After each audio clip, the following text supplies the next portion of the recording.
All right, how you doing?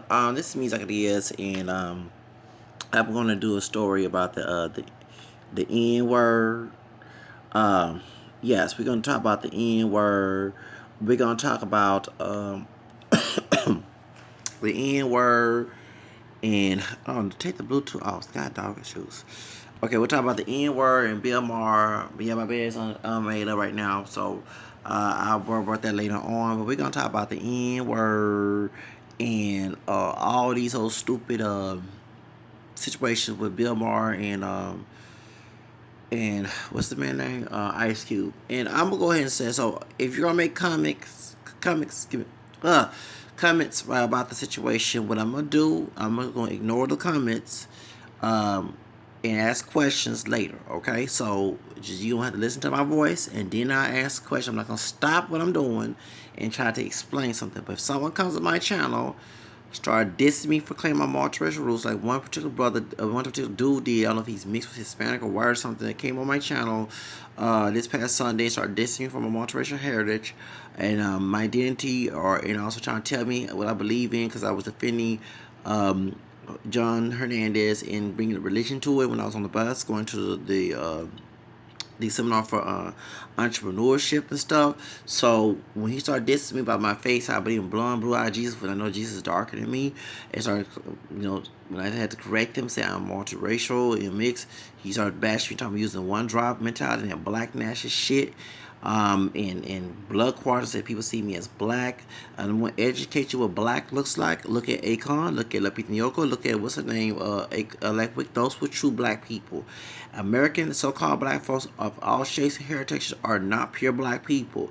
So I know already you don't like us. You try to use that, trying to be our friend, smile in the face moment, and I know you're an enemy when we claim who we really are. Because you were a friend, you'll be on my side defending the fact that I do acknowledge all my heritage. I do not my mixed heritage. Regardless, you see me as a black person, I can look in the mirror and I know I don't look like Akon. Okay? Yes, I have more African features and my skin is not high yellow, but it's not dark chocolate either. So don't come in my channel, those who come in and start calling me a coon and self-hater when actually I acknowledge who I am, all of me, and I'm the one trying to advocate that to all y'all, but y'all the one that the white man act like he's a god to you, define who you are so he can oppress you for what he think who you are. That's all like it is. All right, we're gonna talk about the N word and Ice Cube, and I totally disagree with Ice Cube about the situation, saying that the N word we reclaiming it and all that other crap. And I'm about to say something to y'all about that. You do not need to reclaim the N word. That is a slave move, a passive fiddler type slave move. And the reason why I say is because you're telling the whole world that we can disrespect ourselves, and that's why they're gonna do it. Okay, so this word has become so popular over 20 some years. Okay, probably 30 some years. When Bill Maher has said that he's a house nigga, and I'm glad that his old girlfriend, old bed witch that he going with, defends it like a damn slave. That I had that's why some of us, I said I ain't say all sisters don't have respect for some sisters. Okay, I talked to some sisters one time was about the using the N word, and I disagreed. And I had a problem, and I called her all type of Angel Mamas. You sitting here want us to be disrespectful. If we call you a bitch or hoe, oh don't call no. Let's respect each other. When I use the word bitch, I ain't talking about just a sister, talking about anybody. If you're a male thigh, then I call you a male hoe. I call myself a male bitch because I act like a damn fool and I'm bipolar. So no, I don't stoop low and let a man fuck me. Okay, that never has happened to me in my life. So don't let that be assumption to you. Assumption with an ASS. Okay. Um, but my situation, I need to let folks know that I disagree with both these people, both Bill Maher and everybody shot about Ice Cube. Let me remind you something. Ice Cube can have some intelligence, okay? Came from a two-parent household was shocking, okay? But chose to live the gangster life. And he's a gangster. I mean, trust me, you get in a fight with Suge Knight, you can get shot, beat up. Suge Knight, Ice Cube, excuse me. I mean, get the two people mistaken because they both from the same area, and they both older. Okay, and I'm glad he did check Bill Maher, but to sit here and say we own that shit, no, we don't use that term endearment. I'm from my dad's side of the family is middle class, and I use that word, and I got my ass whooped. Okay, due to old folks. And then when you use that word for a term, then we use that word to call out people for their stereotypical behavior. It's attack another person of African descent, dark skin, light skin, hair, string, curly, whatever. And that's how I knew as a child that word, and then going to the white school that then became Hispanic later on, that was mostly racist. That I knew that word was nothing endearing about it. Nothing endearing, nothing positive about that word. So it's funny I got to tell my brothers and sisters of all different shades and heritage, because we mixed, and other people of color, and also white people, to stop using that word towards me. Sad that next after 1964, but folks don't know the backdrop of this whole situation. Why is this word so popular? Well, after the 1960s and after 1964, when the Civil Rights Bill was passed, after 1967, 50 years of the 11 day that allowed interracial marriages to be legalized, they got rid of one drop rule. The Black nationalist movement, there were people being thuggish in that movement. And a lot of these folks, even they call Michael X, oh, red nigga, I'm gonna kill you, red nigga. I'm watching the movie with Denzel Washington in it. And so you gotta understand that you have folks who want to be black and down, besides just taking African culture, but taking a stereotypical part of it, so a part of African from Africa, laugh at them. They decide to take their old ghetto, trash, Mandika, thug, savage stereotype that white race people created back in slavery. They got modernized over the years. And now you came from Stephen Fletcher and Amos and Andy, and later on to the hip hop today, they have a lot of Jim Crow coonery and buffoonery in it. Okay, because back in the day, hip hop was not like that back in the 80s. It was hip hop back in the 80s when I was coming up about partying, stay away from drugs, get out of the ghetto, trying to, you know what I'm saying, self-destruction, you know what I'm saying, don't use no cocaine or weed, none of that. And then later on, white racist people took over the industry along with some coons, and I'm sorry to say Suge Knight, he was one of them, okay? And so was Ice Cube by being Jerry Heller's slave, okay? When that camera skin bald head brother in that movie straight out come to call y'all niggers, I had to agree with that while I was watching that movie after my birthday when I saw it back in 2015. That is very true. Y'all were being niggers to Jerry Heller, wherever his dog Keller, wherever his fucking name is. And when he died last year, I didn't feel sorry for his ass either. He exploited you. That's why y'all was out there fucking all time with bitches and hoes, okay? And doing all that being menstrual shows. And yeah, I agree with the anti-police brutality, not anti-police, fuck the police situation going on and all the other. Cause you talking about the bad police, I'm talking about the good ones, okay? Because y'all saw a video of police actually jammed to that song. And I had to agree with those because if I was a police, I would jam to that song too. Because I want to be a good police officer. I want to be a bad one because I know the interpretation of the song. Keyword interpretation. So y'all were being niggas to Jerry Heller. He exploited y'all asses. That's why y'all didn't get no money talking about Vaseline. So you want to go back to the story. Why did I mention black nationalism? Because back in the days in 67, you had a tough, hyper masculine brother who wanted to be the baddest, excuse me for language, nigga on the block. That if you didn't act that way, he would clown you, call you sellout, call you Oreo, you trying to be white. That was that mentality that came out. That's why they treated Martin Luther King. Nation Islam, some of the Panthers did the same thing to Martin Luther King and the rest of civil rights leaders. A lot of them got intimidated. That's why sometimes they kind of docile to their beliefs, which I would never be docile to their beliefs. So that's what that concept come in. So when you have people, one drop rule got away, no one didn't tell nobody back in 1967 that this rules no longer are law. Folks still quoting, if you got one drop black blood, you're black, and you can't say you mix. If your mama, grandma, great-grandma, all the other stuff, when y'all was saying all that, some of y'all said black is beautiful. Black is beautiful, get wrong. But you chose to take the negative that white race people said about being black and try to make it popular. That was in the making during the 60s and 70s, doing that black nationalist shit. Okay? You know what I'm saying? You try to take that, and the key main person was Marcus Garvey because he was friends with the. Yes, he is a hypocrite. I'm about to get to the subject. Like I said in the doggone video, I'm not answering any questions. I will say what I have to say, and then I answer questions later. Y'all, no offense, Richard, anybody. I said at the beginning of the video. Okay, so Marcus Garvey was a coon. You can call me a sellout coon. I don't give a damn. First off, if persons fight for my freedom with African descent, let me determine my freedom. You or anybody else out there, white man, black man, whatever, Mexican, whatever, don't mama, daddy, do not determine my damn freedom.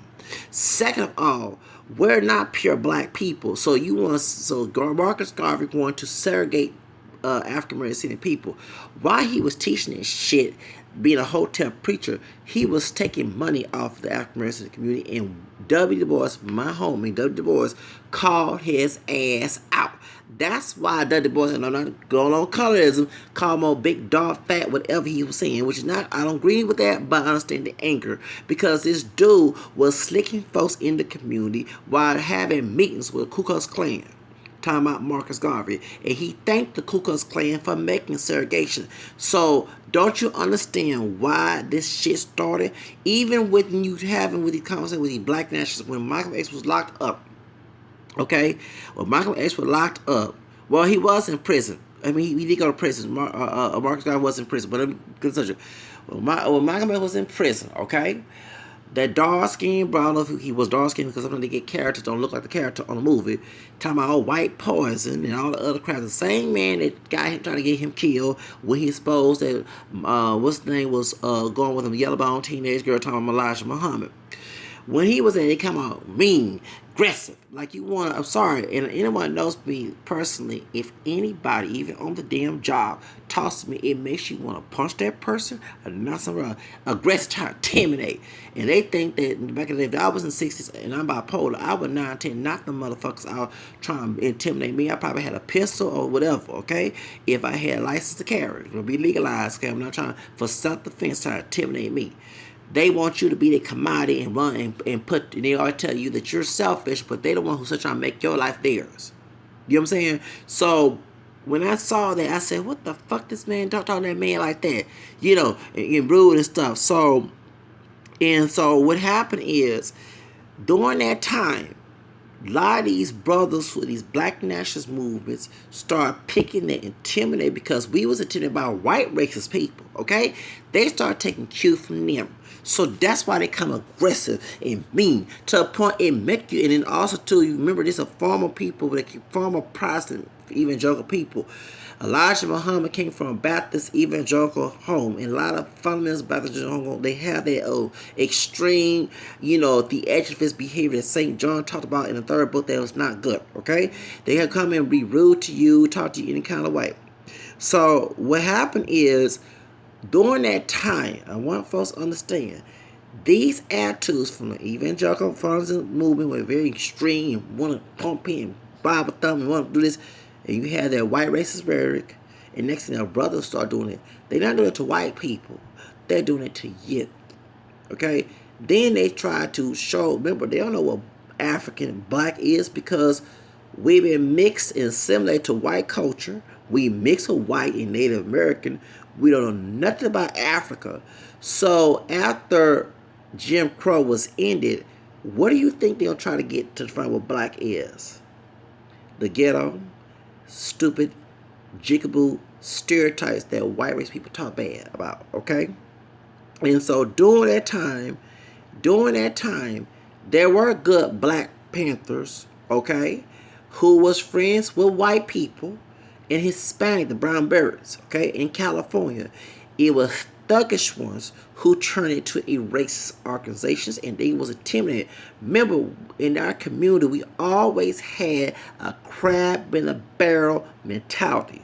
And the folks in black nationalism were crabs of the barrel who would try to stop us. They would always take sides with the white racist people to try to tell us how to live our lives. They didn't like the fact someone like me don't want nobody telling me what to do. Okay, white, black, Hispanic, light skin, dark skin, whatever you are. You don't run me if I have freedom. I determine my freedom, but I respect the white man having all the damn freedom in the world. So let me let y'all know, that's where this ideology comes from.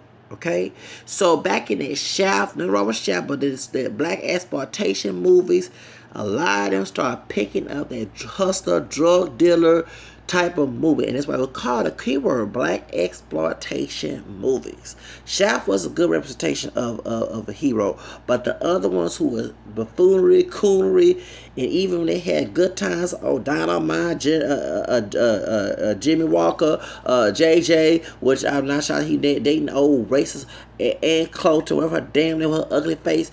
Yeah, that white racist woman. I'm not shot the two. Got mad because I have this, and I'm mixed with black, white, Native American with Hispanic origin.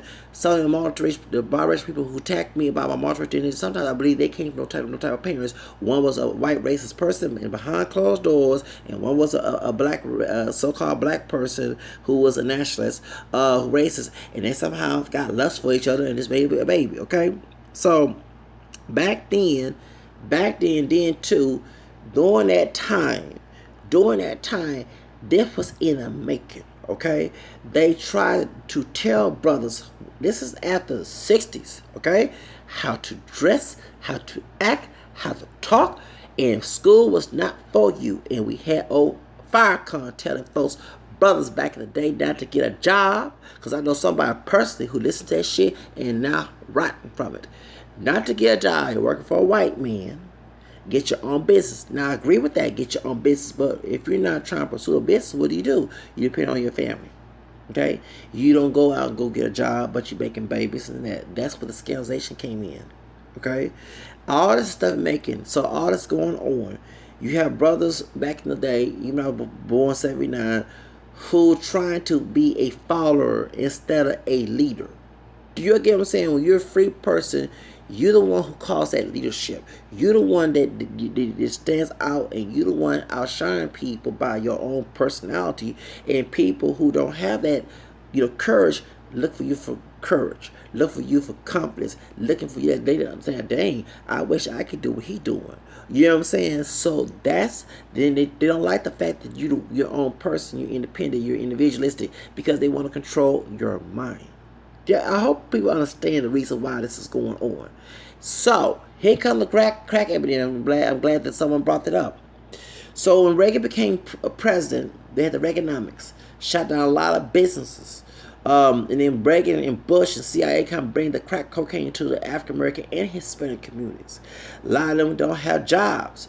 And many of them was also former members of the Black Panther, Brown Beret, and Chicano movement and the Black Nationalist movement and all the other stuff. So if they're not working and they listen to this idea, don't work for white men and have your own business and they don't know how to run a business, what are they going to turn to?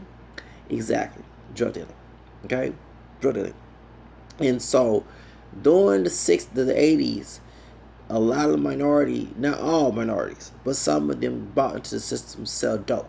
You have folks who are working selling dope. You have folks who are doing drugs selling and working.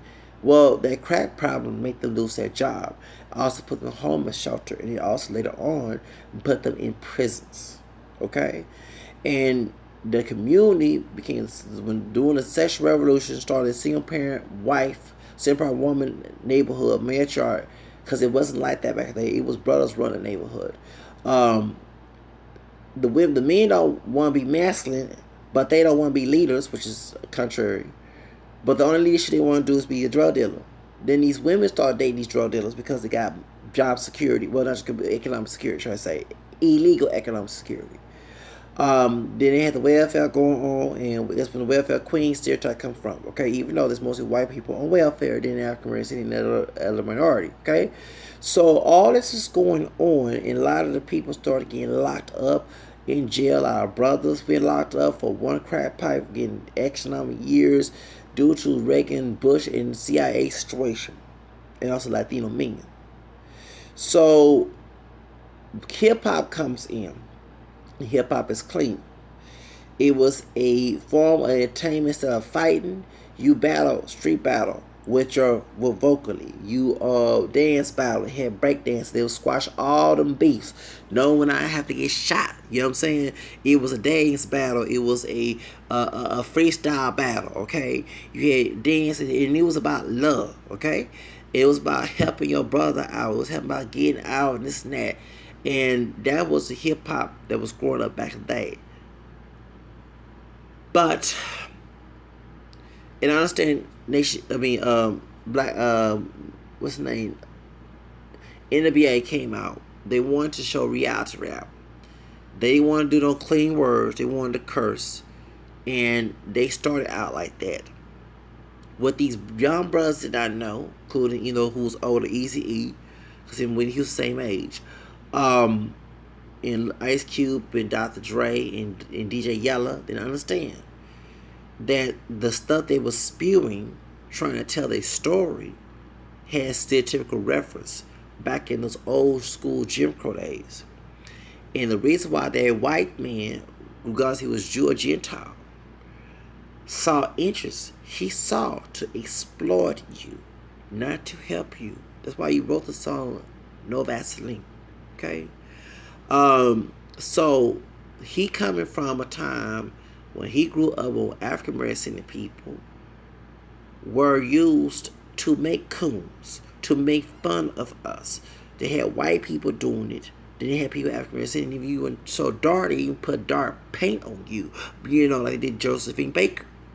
They did to demonize you and introduce your dignity so you would not feel you had dignity in the United States. So when y'all made niggas with attitude and let folks know that you was rapping this, that's why folks in the R&B crowd, they don't want to fuck with hip hop because of that stereotypical image. I grew up in a time, I remember I listened to hip hop today, 89. And the idea of my family, my dad and my grandma and my granddad, they all said that this was street stuff. We weren't living, we were about going to school, getting education, and living high class. So you wouldn't have to be on welfare and this and that, seeing poverty. That was the thing that I was told. That's why I fuck with hip hop. Except for the Fat Boys, maybe some Run DMC, maybe something, but I didn't fuck with hip hop because I saw, even though there was ghetto fabulous looking nice in their attire, I saw street going backwards as a child. I'll go ahead and admit that. Okay, all it was R&B and pop and sometimes some rock, but I did not want to listen to no rap. And my two older brothers and my sister on my mom's side of the family, because my dad's only child, will make fun of me because they lived in the hood. And I remember those days, and I remember I had to correct them saying the word nigga because I was told as a child, yeah, we old people can say the word nigga, but we talking about, we not using the term nigga. They didn't say it like that. They used to grade people. When I did something wrong, that's why me and my grandfather, who's darker than me on my dad's side, I disrespected him back when he called me the N-word. And I did mention that I was lighter than him, which I was. I mean, he's dead, but you know what I'm saying? But I am, you know what I'm saying? They were trying to feel that out better because he was trying to make me dehumanize me, make me feel less because I have one drop of black blood, but yeah, you look more dark than I am, So I brought that up to him many times before he died. You gonna talk about racism and bash white race people and stuff, but then you over here call me a word that you used back in the day when you was growing up as a child. So that's contradictory. But go to the story. So during that time, that's when hip hop started to get a tainted image. People perceived to be tainted, but white race people, would be Jew or Gentile, saw interest to glorify in a negative image. So when Jerry Heller made y'all do that, I'm sorry I had to agree with that bald head brother being a coon who worked for LAPD. He was right. You were being niggas. You were being slaves to Jerry Heller. That's why y'all was out there, got all the thoughts and all that and booze and weed and everything else, but y'all didn't get no damn paycheck. Y'all was being used. Okay? So here come the 1990s with your rival, Death Row Records. That's why I have no regard for Suge Knight. When he went on TMZ Coonan with his high yellow self, came, no offense about it, came on there and said I would be called a nigga and black and African American. And you have folks who 9-10 races say we should be called niggas instead of African American or black. Do you see why I have my own string of my identity about me being multiracial? I don't deny my mixed heritage, and I don't like that one drop rule because it was not made for us to be proud of. It was made to us to be in captive of oppression and dehumanized. And when he went from black and African, none of them wrong being black or African American. We're proud of that, but we're not totally 100% black. I don't care what people see us. It's what it is. We're mixed. We went from there to going to call nigga again, because it was the first racial identity when our ancestors came here was nigger. Then it was Negro, color, and African American. Sometimes mulatto, whatever. So I want y'all to understand that when they make, that's why I'm very strong about my identity. Okay? You're not going to use an identity to tell me who I am and for dehumanization and oppression. That's the reason why I'm very strong about that. So, when Death Row Records was made, Interscope, many record labels start to put money in because they knew that they had a meeting. Okay, back in '90s, a white man from Europe exposed this with the abuse ex white racist people along with the what's his name the prior prison owners. And after the crack cocaine epidemic came in, and Reagan Bush, here come old nasty ass Bill Clinton, and he makes that rules by invoking his old thought wife, um, Hillary Clinton. I didn't vote for her at all. She super predator comment, all that other shit. This woman here, her husband, this man here, makes that three-shot out bill. And during that time, that's why I believe it was predicted for him to win, so he can do the job as posing as a true liberal when he wasn't. He's old southern redneck, have a part black child, okay? Danny Williams' son, don't even acknowledge him, okay? And Hillary Clinton allowed that. She the one enforced that. She was like the woman in Queen when Queen wanted to see her dad, and it was Halle Berry on it, and what's her name, and Jasmine Guy and Raven Simone playing on there. And remember, the dad didn't rape the poor black named American woman in the movie, but a white wife who was the stepmother of Queen was trying to stop them from seeing each other because she was mad at the fact that he cheated on her with his sister. Okay, a part black named American that she sees as a black woman. Okay, so the point is there was a slave.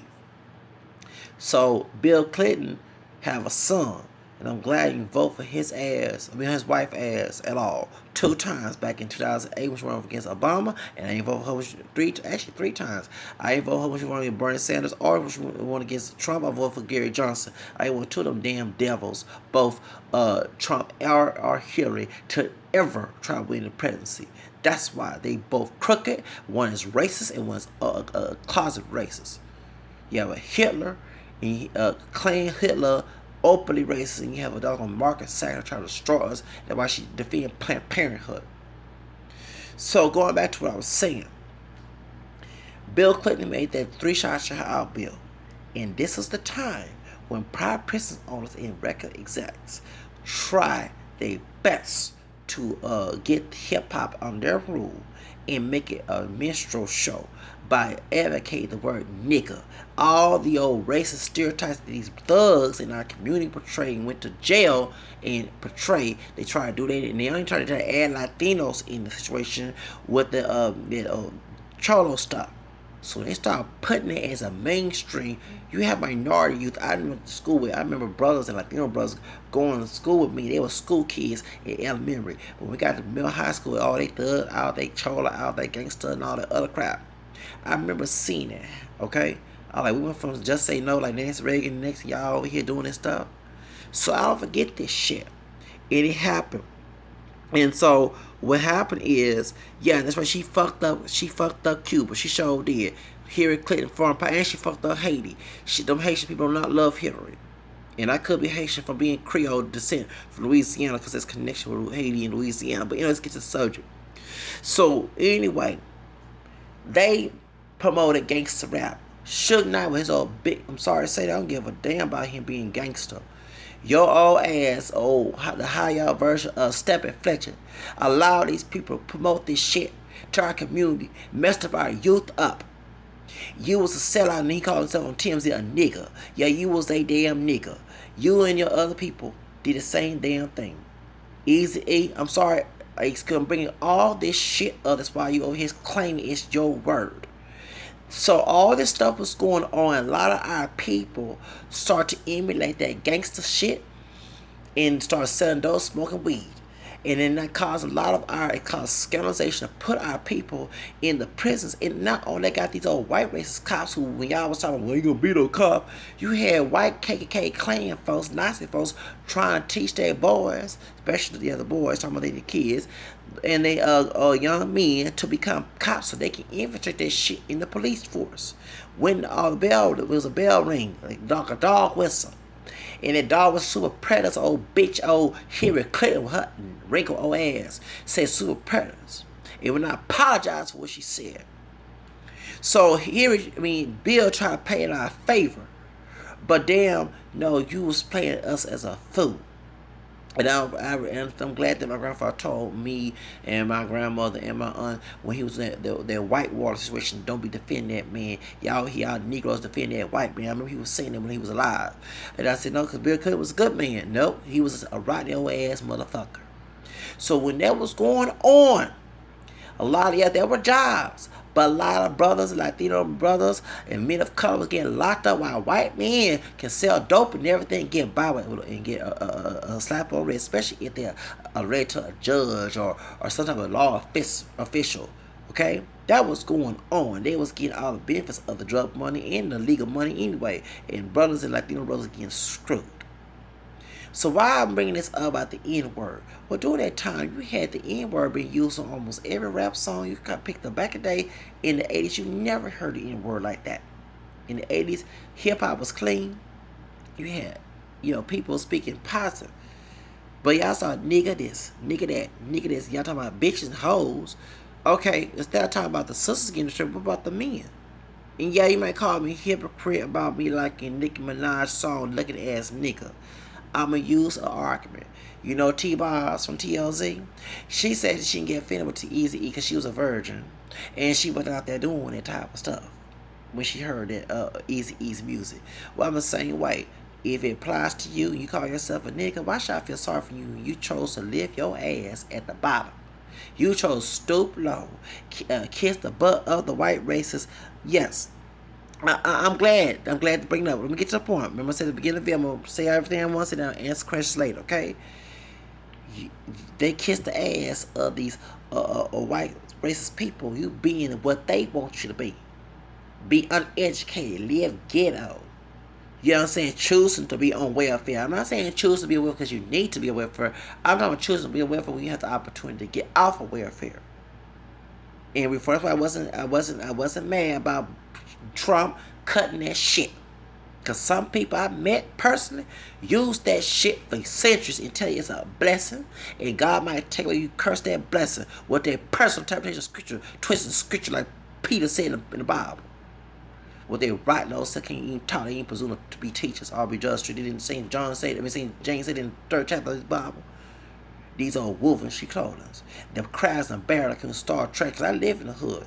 I'm not from the ghetto, but I live in the ghetto now, and I remember all these years see these old, and it's not just the young people, it's these old rotten ones. So I see where they get their behavior from, these young people from. It's not always the television media. It's these rotten, I will air that dirty laundry because these people in our community, outside our community, notice that those in the community who don't follow that shit, who actually condemn that shit. Oh, don't talk about it. White folks, no, they see a brother or sister who condemn that shit so they can be educated from it. Not all of us go along with it. We solid think all of us go along with that shit. And so here come y'all that use the N-word because it's people who call themselves niggas. Don't want to see brothers and sisters of any shade, any hair texture make it and go or shine there. It's that crab and barrel mentality. And even the crab barrel mentality goes in the drug game. You sell more dope than the brother down the street, he shoots you. Even with the black and brown situation in Los Angeles, it's majority is race and drug money shit. Back in the day, the African American Latino people down in the South still got along with each other. They saw each other, but the white race people came in and started them jobs and gave them welfare and food stamps and Section A. They fight over there who get the less paying job. Who fights about who get a damn less paying fucking Aunt your mama damn job? I don't want that shit. I want a high wage. I want to see your position. Then you can talk. Not no street shit and shoe shining and be and made and clean white folks draws. You wanna argue with another person of color about that shit? Something wrong with y'all motherfucking asses down there. Then fight over who gets the more turf. No African American person, Spanish person on California. White folks do. Oh, and they taking it back with a gentrification. That's why y'all got together. Oh, y'all wouldn't shoot each other in down there when the Klan came there. In Pasadena, California, y'all show sing Kumbaya and Ebonics in Spanish. Y'all got together, sing hand in hand. We all one woman. Fuck Donald Trump and all that other shit. I did tell y'all about that black and brown racism that y'all doing that down there. That y'all to contribute to with y'all own genocide. It is because you're doing exactly what they want you to do. But go back to the subject.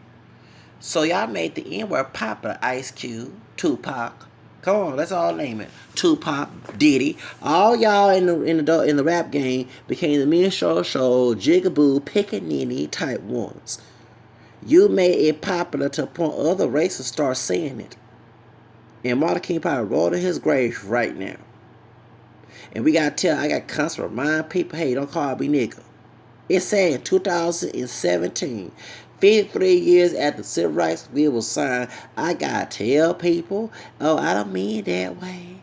I'm just being, it's a endearment. No, slavery, like Oprah was talking about, even though I described how she treated Monique, slavery was no term endearment. One drop rule is not endearment either. Jim Crow. None of that shit. And if you don't like being here like me, I would like to get the fuck out of here. Can you tell me I'm planning to get out of here and let them have this country? Because I said let them have this country. I mean, white people don't try to be a coon or go against my neighboring ancestors. But it's like if someone steal your carjack you let them have a car, hope they get into a bad wreck with your car. Do you understand? I hope y'all get what I'm saying. So all this shit going on, you sit here to be a Mars. So next thing you have older white people who grew up in them days, like Madonna, like Bill Maher, like the rest of these white folks, and seeing the word nigga. Well, it's a term that my black friends say. I got black friends. Sound like that old doggone dude in Flint, Michigan, who said that niggas ain't paying their bills. That's what he said. But I got black friends. I was the only white boy there. That's the type of white folks you cater to. Your slave masters in disguise. Y'all love them type of people. I don't. I'm sorry. As a partial black, Native American, and white with Hispanic origin, I don't like them type of white folks. If I can't call you cracker, I do have white in my ancestry. You should never call me nigger or nigga. Let's respect each other. And y'all not seeing one thing. I'm glad that Lovey T brought up the Michael Jackson situation. When Michael Jackson said where Jew me, kike me, black and white me, they wanted him to change everything, the words and everything. So it's okay to say, not to say, it's okay to say nigga, but all the other stuff. And then too, I hate too when black folks argue about white people call them nigga. Me too. I do. I do. And so, but it's wrong for Michael Jackson to say the word kike, but it's okay for Bill Maher to say the word nigga. That's a double standard. Okay, I was telling a Latino guy that before I knew about my Hispanic heritage since last year, about me having Spanish Creole roots. And we was at work in 2000. It was in 2000 at the telemarketing place on 600 Jefferson. I don't forget.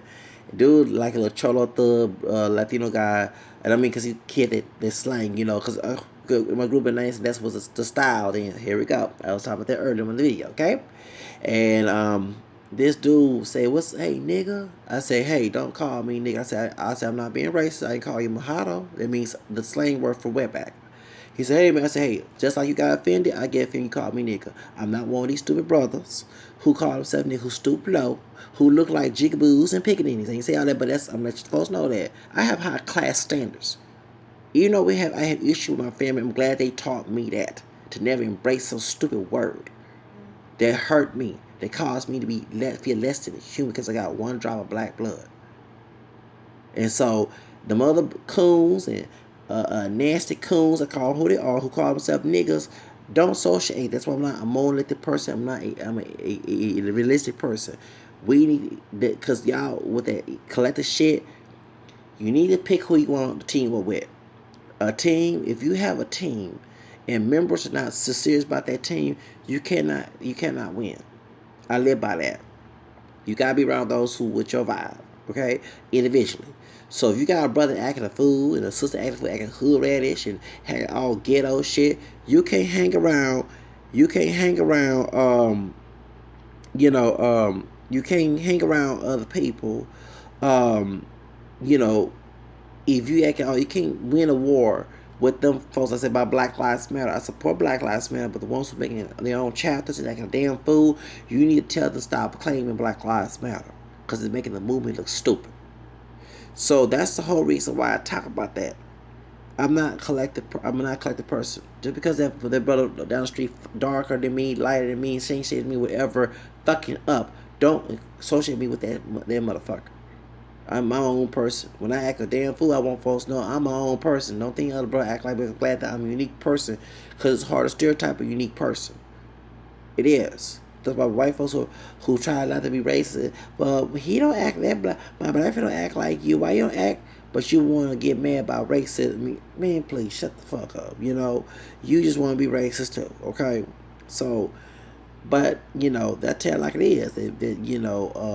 It's sad that what I'm saying, they want to sit here and try to. So and let me say, I wasn't cussing nobody out. I was just talking about the white racist person who try to act like they're not racist.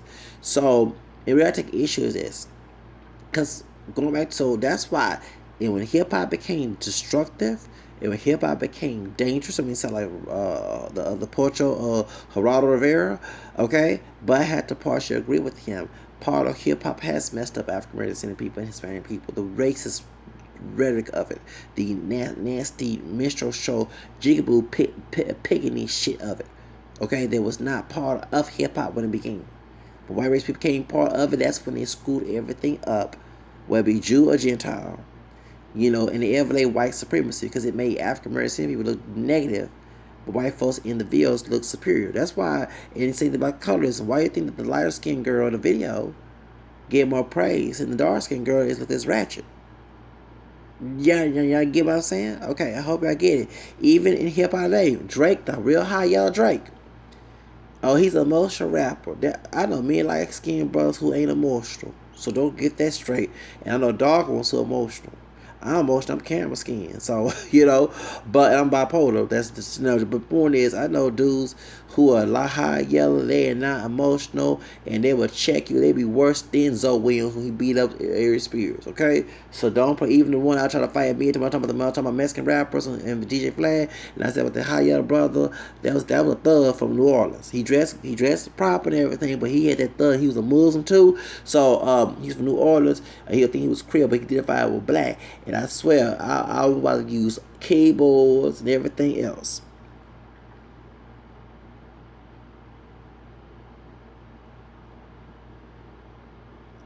Exactly.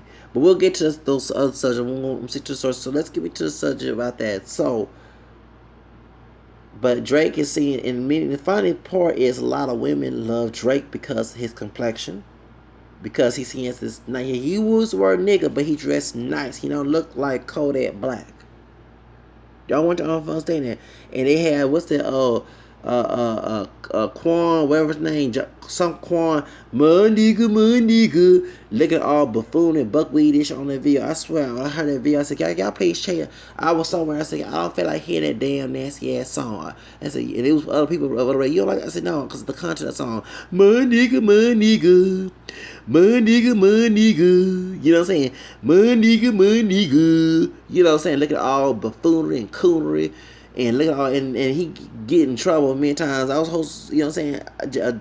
A Quan, whatever, Jake Quan, whatever his dog, not Jake Quan, Rich Homie Quan, whatever his name. Yeah, that motherfucker, nasty ass motherfucker. Yeah, they don't understand. They don't want to buy into the white supremacy by making black look negative with their ugly ass attitude, and white supremacy looking positive. You know what I'm saying? Notice that when they do a collaboration with a white artist, the white person look way polished, way this and that, and those brothers looking all nasty. You know what I'm saying? Not every collaboration, but when it's a stereotypical gangster, ghetto, thug, buffoonery rappers. You know what I'm saying? Same thing goes with I'm trying to think. They trying to make, and they don't understand when white people who say they're not racist, who use the N word, try to show that supremacy attitude by saying I dress better than you, I got more money than you, continue to live in the ghetto, continue your people stay in the ghetto, so I can talk about them. That's now, and as a liberal, a liberal, I detect that when I see a white person does that, I know exactly who they are, and they hate me for not allowing them to call me pure black and not call me nigga, and not allowing them to just make me a stereotype like the Amos and Andy producers. Okay, they don't like that shit. That's why I ain't got a record label. That's why I got that, because they don't want to see the intelligence of having one drop of black blood. They want to see the ignorant, the ghetto, the nasty. That's what they love to say. So when I see a white person seeing that, I know they're undercover racists. I know that. And we're gonna add this to Bill Maher. So y'all get why I went to the historical part for the Black Nationalist, the generation, movement, and it's been so all over the world. Exactly. And the black music that's been so all over the world. I have to agree with my Afro Latina sister, Sarah. It's that jigaboo trashy. That's why those folks don't think our lives matter. You have Africans who don't even want no association because they're bullshit. Okay? So, and these old ghetto trash motherfuckers in the community. That's why folks think that ghetto is the norm when it's not. Being ratchet is not. Yeah, I get ugly because I come over the 90s and everybody of a race got ugly back in the day. But to make it a racial stereotype, no, I don't mean, no.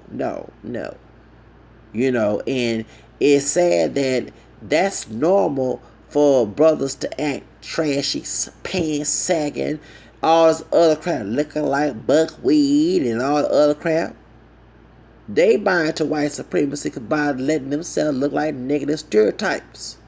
And they don't want to hear that shit because they know they're doing it. And they have low, they talking about they proud of being black. No, you ain't. If you don't hear a Jew call himself a kite, a true Jew will never call himself a kite. Bill Maher called that, comes out there. So why call yourself a nigga? You don't hear no Mexican, a Mexican that's proud of being Mexican. Don't call himself a wetback or speak any other Hispanic, Puerto Rican, whatever. You don't hear that shit. You don't hear no Asian proud to be a chink. No, he don't say that. He proud to be an Asian. So why the stupid brother of America, dark skin, light skin, hair King Curly, whatever, one drop of American Negro blood, have never call himself a nigga and look like a stupid asshole for saying it? It's like I'm gonna use the Amber Rose situation. I don't expect that bald headed hoe. Thank you. We're not getting paid, but it really love our exactly.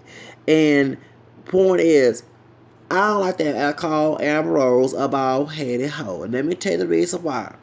I wouldn't call a good woman who closed her legs, who looked presentable, a hoe unless she did something wrong to me. Okay? Like I call, what's the name? What's the one who's trying to run for president? Hillary Clinton. Yeah, I call her nasty. That's the only video I agree with Diamond Silk when she called, when they called, what's her name? Nasty girl talking about Hillary Clinton because I didn't vote for that bitch. And I have no respect for Hillary Clinton or her ugly, thought ass husband. Well, or bag ass husband, Bill Clinton, no respect for none of them damn ass so called. Those are fake liberals. Those are undercover racists. Trying to put Planned Parenthood to kill our people in there. Let's get back to the subject. But bald-headed hoe Amber Rose, I don't give a damn about her being mixed. I'm mixed up too. Have a slut walk. Where are the feminists? She had don't slut shame in every week or every year or something in Los Angeles have a slut walk. So these women are proud to be sluts. They have the true feminists who are pro-life will be rolled like Susan B. N. They roll their grave right now. These are women who say they disrespect me, and the next thing, yeah.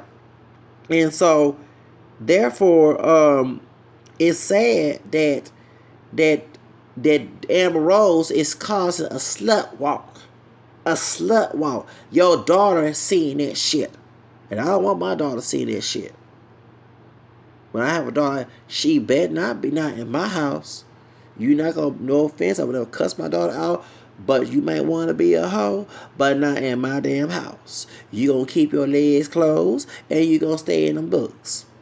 Okay, I don't want no thought in the house unless you want to get out my damn house and be a thought out slam though like Superhead did to her back in the day on that book, Confession of Being a Vixen, because I read that book from verbatim, okay? When I was in El Paso, Texas, in El Paso Community College, living in Job Corps.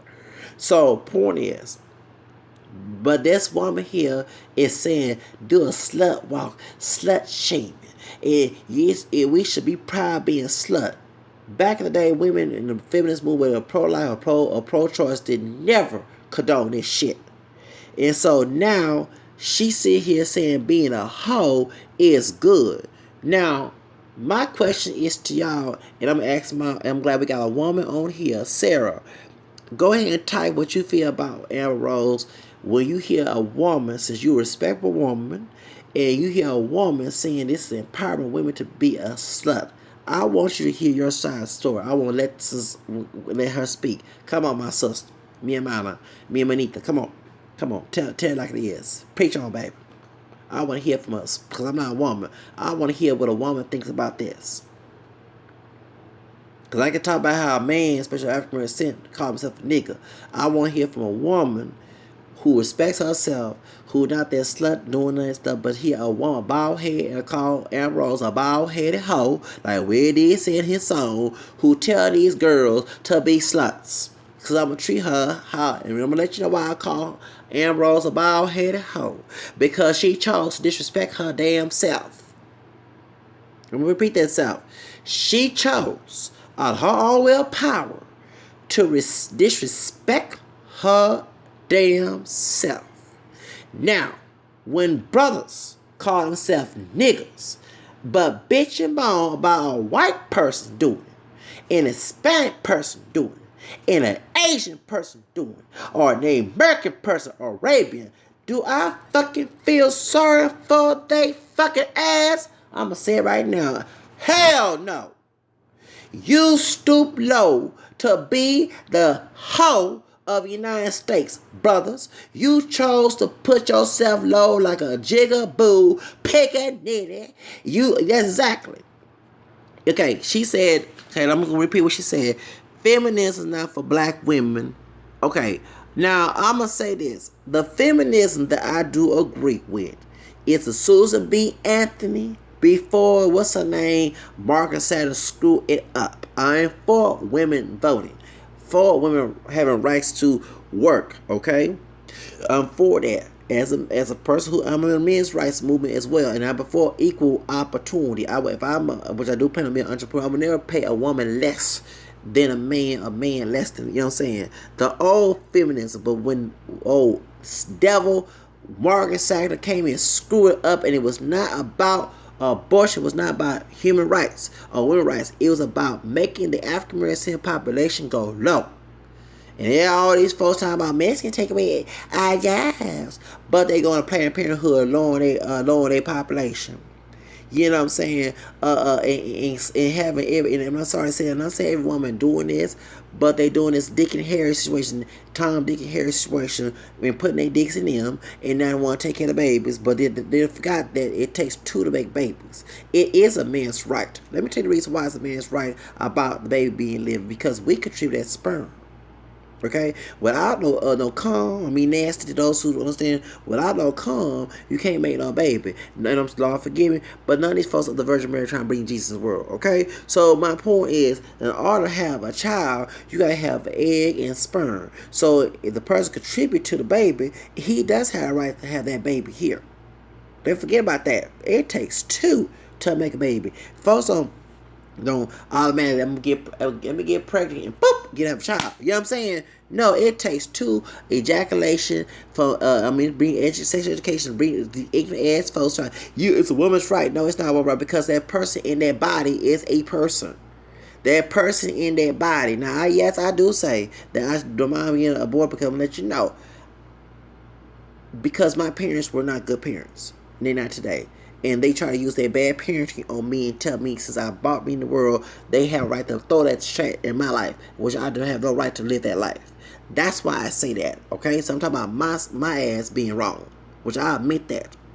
But to have people who have potential to live in a adopted home that is good, because not all bad adopted parents out there, they got good adopted parents out there as well who can't make children. Let that woman, whether it's from rape or whether it's from consensual sex, who don't want to take care of a child, let them take care of that child for them, so she don't have to go through that burden.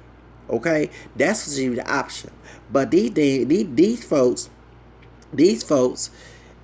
here. It's not about rape, going to Planned Parenthood. These folks being thottish, being hoes. Yeah, I see it. You said 50, yeah. Okay, that she went to, yes, your black and Latina friend was mistakenly as a prostitute. That's not the first. Hold on, that's not the first, baby. Because on Rolanda's show, I'm glad you brought that up. on Rolanda Watts show back in 1990s. They talk about the one drop rule and mixed race heritage. They had dark skinned brothers with black and Indian French. His two mixed race kids say they gonna marry a white person, and they and all this other stuff. Remember a brown skinned, camel skinned sister who was married to an Italian man from Italy, and when they went to Italy, they thought that was a prostitute. And let me let you know that goes way back, because during the slave trade, that's how they got the black women in Europe. For real. And sold them as prostitutes. Okay? That's what they did in Europe. The only didn't happen in the United States of America. It also happened in Europe. Some of the slave traders would bring a black woman from the slave trade and prostitute her in Europe. That's what exactly. That's why I don't respect Olivia Pope. I'm talking about what's the woman name from Scandal. I don't watch Scandal because I'm not against a sister going white man. I'm not against that. What I'm against is exploitation. Olivia Pope, that what's her name, play Kerry Washington, she's a thought. She's we call it adulterer. She's the one who's the side piece. That's not good. And the president's white. It ain't Obama. You know what I'm saying? And look, that's exactly.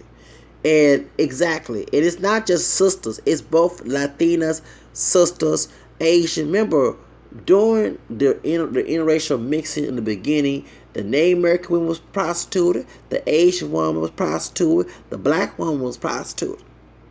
Okay? Even in this sex trafficking going on, when I did a story about that white man in the Philippines, he had child pornography. He had an Asian woman. No, let me tell you, not a woman, a girl, pretending to be an 18-year-old girl. She was 12 years old, online selling her on there.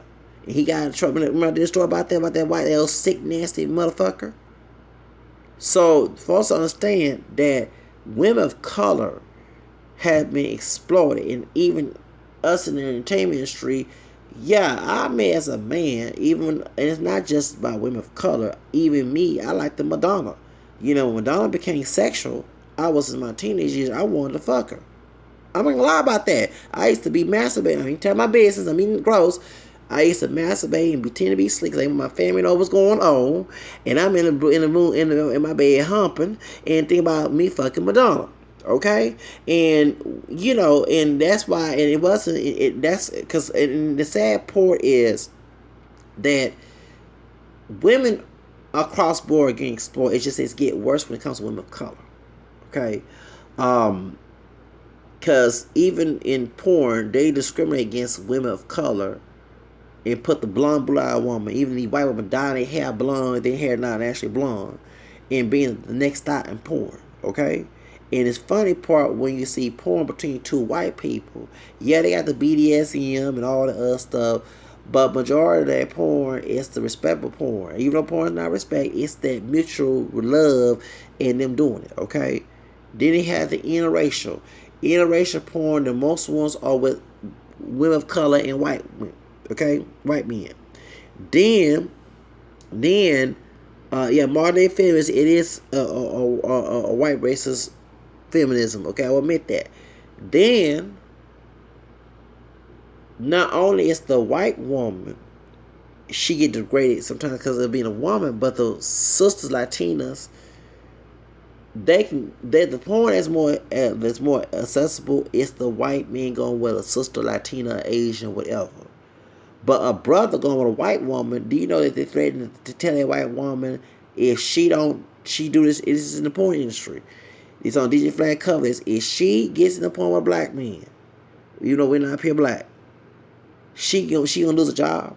For real. I'm not lying. She did threaten to lose her job, and she will not be no other porn flick again. Unless, hold up, catch word, if it's race play. Racist play. Where they call folks niggas and wetbacks and spicks and monkeys and make fun like ghetto gaggers and Latino throats. Okay? Lest the men of color degrading other women of color. That's the porn. That's the interracial porn they want. And when I saw this is sick in the head. And exploiting interracial relationships, because people who are against interracial relationships will use that as an argument and say, oh, I bet she doing this to him, this and that, and all this. I bet he called her niggas and this and that. You know what I'm saying? And I'm thinking the same thing about this old tranny looking thing that's going with Bill Maher.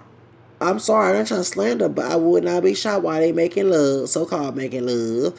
I heard she was a man, or she looked like one. I don't know what the fuck this woman is, but I bet he called every time a nigga bitch. I bet he be putting that dog on mask on, being the dominator, slave master, all that old race play shit, and she over here sucking his dick like she in good gaggles. Y'all may be nasty, but I bet that's going on. That's why she defending. But he say the word nigga all the time.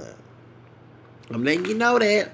And I even see white dudes who be making racial slurs about Latinos and African American people. They got white, they got Hispanic and African American descendant wives and girlfriends. I'm like, what the fuck on social media? I'm not lying. You got the redneck white racist man dating these sisters Latinas. I guess it won't be pretty fly for a white guy like the song back in 1990. You know that song, 99? Remember? But Overclick, no, so I forgot what that song back Pretty Fine for a White Guy. Well, they trying to be pretty white and be racist too. But they need sisters Latinas and women of color and talk bad about their own community. That's sad. And I be thinking I think they going with race play too. I bet they're gonna call type of chinks and niggas and every little racist that come out that white man's mouth. I bet that's what's going on when they be doing that type of shit. Now, I'm not saying every interracial relationship is like that, but it's sad. Even sad with the brothers. They got Latina and white women calling them niggas. They know what the hell, but they don't want to call me a nigga. Even a sister. I know you can call me no damn nigga. Once that word go, you out my daggone relationship. We not going on out together. We not making no babies together. We not doing nothing together. Call me a nigga.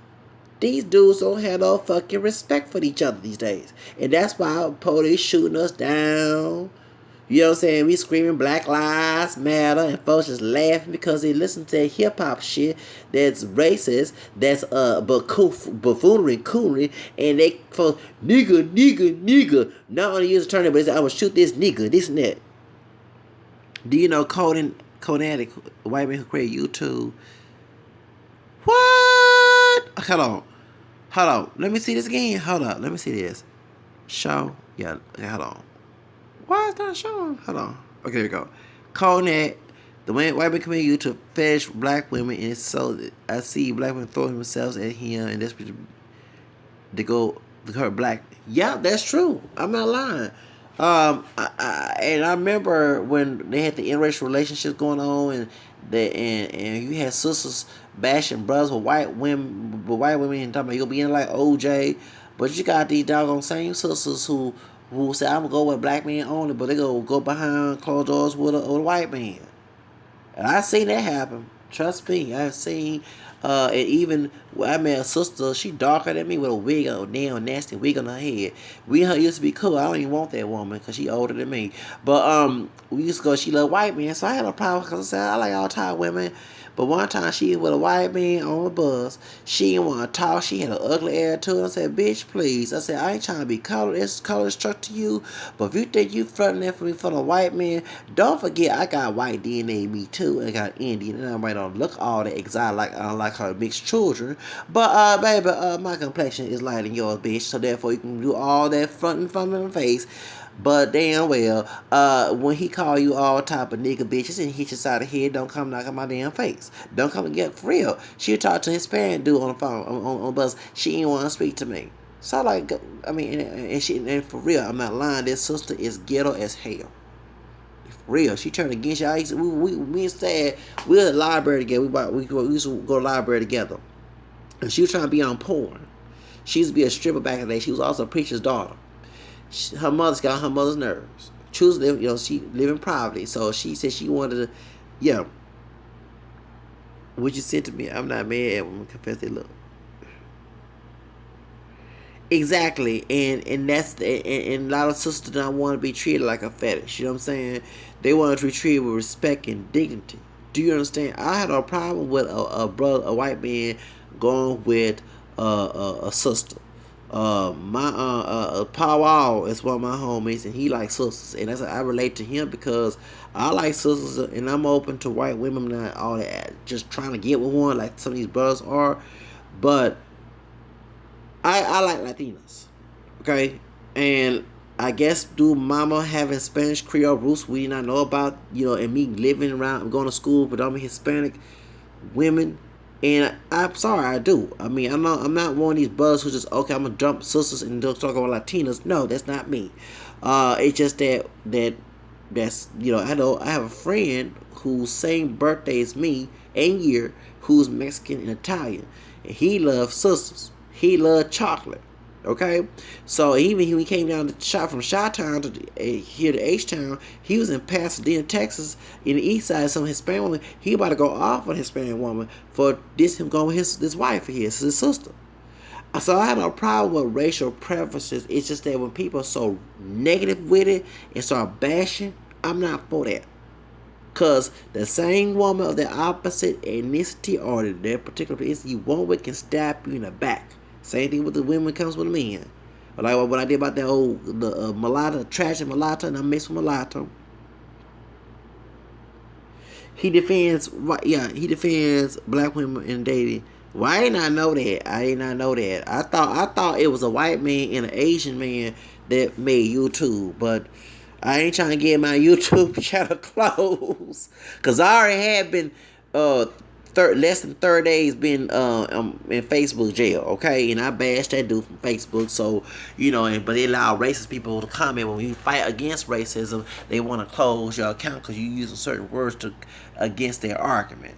But anyway, like I was saying, is that no, I'm not. I like so when Pow like sisters, I got no problem with Pow liking sisters.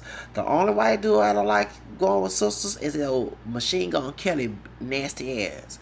Machine Gun Kelly came on and said black women get the best head on BET, and then when the sister walked in, looked at him, he said he called a nigga bitch by that darker skinned sister sit there and laughed like an asshole that she is. And when I saw that at first, and I'm not sound gay, that dude is ugly. Who wants to suck a dick from that nasty thing? I'm sorry. Who do? I ain't trying to sound gay. Bill Maher a little way better than Machine Gun Kelly. And them sisters go with that? And you couldn't find no bad looking white, not to sound gay, a presentable looking white man and that asshole?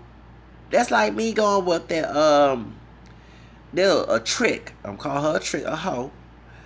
She a white woman. I won't put nobody on blast. And on the southeast side, sometimes she go to the South Park. She come from the barrio to the hood, okay? And she was trying to holler at me while I was trying to catch a bus, and I was dressed all that pretty boyish look, you know what I'm saying? And I'm like, hell no. And her hair was dirty. She wasn't old Pamela Anderson looking. Cause back then when I was coming, the prostitutes are all colors, was all made up, hair done, and heels. This woman's hair was all dirty. She had pants on, no wrong with pants, but she had regular casual clothes on, looking like she came out the under the bridge. You know what I'm saying? And so she yeah, I know, but I'm just saying that he loves. I'm just saying that. Oh, he might not be okay. I got you. I got you. But what I'm saying, me personally, I'm just saying that when she tried to holler at me and about that by the waterfront area, Harrisburg, I'm like, hell no. Then she went cross street, go talk to the Hispanic man. I thought she was mixed with Hispanic and white, but she may be a full blown white girl with some darker hair. But she went, and then the dark skinned brother who's old school and dirty looking, ain't trying to be stereotypical, colorist into it. He fit that stereotype with these Hispanic folks. They all dirty and stuff. This white woman, I heard her every nigga, this nigga. I said, wait a minute, ain't that a shame? This bitch here wanna fuck with me, get her some damn money. Don't look the part, look nasty, ratchet ass, trailer trash bitch. But then she heard another call some folks niggas. And he's this man darker than me, old school, who grew up in them days, Jim Crow days, ain't saying shit. I said, what the fuck is going on? I said, hell to the fucking no. See, back in there when prostitutes dressed like real women, who was on Centerfold magazines. That I said these folks Thursday. Then I saw her on the 32. No, what's that bus that goes to on Belfort? Over to Hobby Airport. She on that bus. I said on a Sunday. I said, how the heck she came way over here? She going anywhere. She in the hood. She went from the barrio to the hood. and some Latino or some brother want to fuck that shit. Okay, all right, they catch something that's not my part. Okay, don't got good money like Charles Sheen, but even Charles Sheen wouldn't fuck with that. Okay, Charles Sheen. But that's what I'm saying. So the reason why I brought this up because I would not fuck with that. That woman was nasty, ratchet looking.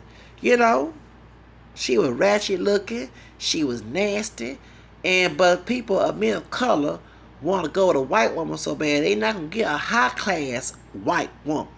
They don't get no Justin Simpson type white woman. They didn't get no Britney Spears type white woman. They just get any. You know what I'm saying? And I'm sorry, when I saw this sickness, I said, hell the fuck no. Something wrong with y'all, but y'all are pro-black. Proud to be black and proud brown, proud. Y'all, please shut the fuck up about some brown, black pride. You ain't got none of that. You choose that over a sister, a Latina? Something wrong with... I'm serious. They ain't going on the Nicole Simpson type white woman. They just getting any. And I saw that, I said, no, I ain't following this crowd, but no, I'm not following. I can have that.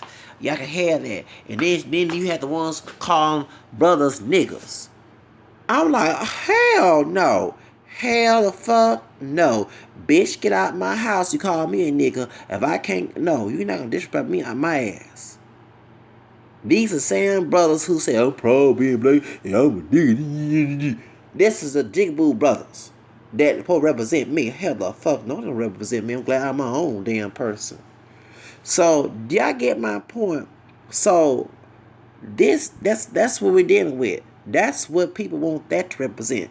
But my point is, these sisters sucking the dick of Machine Gun Kelly, who disrespected and said the black women get the best head, and said that call that woman a nigga bitch on BET. On BET of all places, well, they're owned by Viacom, so that makes sense. Who support the private business owners? That I was talking about earlier. Okay.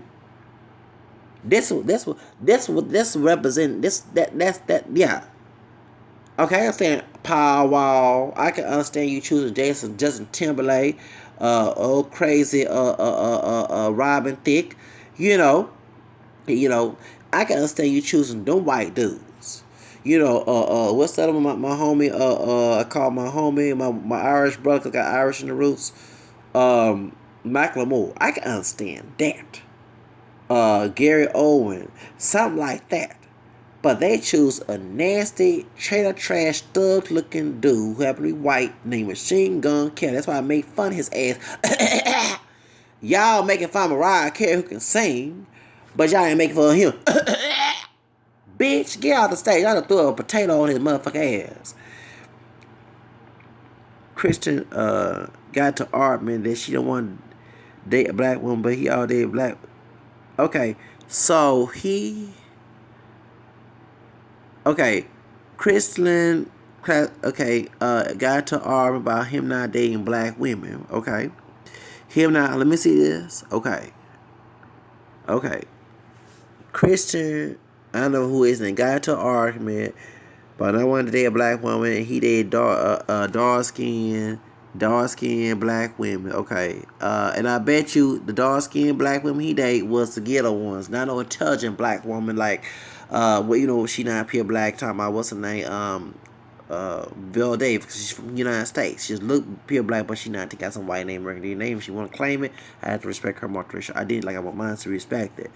But he not gonna date no vanilla daters. He'll date the nasty, trashy hood rat ones that have to be dark skinned. Then he make an argument one day no black. Okay, and I'm glad you brought that up. There's the same type of white folks who try to be our friends. Don't want to date no intelligent brothers and sisters. Don't want to hang with us who don't call us niggas. Okay, and they can allow them to call them a nigga. Something like Bill Maher. But they'll get the ratchetest person to date. And then when the ratchetest person after sin beat their asses, disrespect to take their money, do all that stuff that they steal from them, also all black people are the same. All black people are niggers. Yeah, my grandparents was right, should never leave the niggers alone. And I'm telling you, I'm getting tired of seeing that scenario.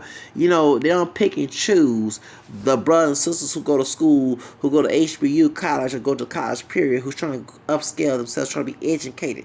They don't fool with them brothers and sisters. They go fool with the trashy ones.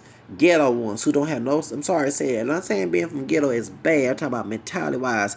They low. The reason why many people in the ghetto choose to look ghetto, choose to look like slums, choose to this thing not always because of poverty, is because when they do have all that money, whether it be selling stamps, whether they doing drug dealing, or honest on money without doing that shit, they don't feel proper about themselves. You know, you got folks who hate themselves who dress good too, but the ones who just slop about themselves don't have no love for themselves. So when they see a brother or sister, dark skin, light skin, who don't fit that narrative, like myself, then they start hating. I get more hate from these damn brothers and these thugs. You know what I'm saying? All the time I'm on their brother if they need something. But I'm all type of faggots. I'm all type of this. I'm all type of that. Oh, when they need something. Oh, can you, brother, help me? And he's against interracial and he's trying to promote a fight.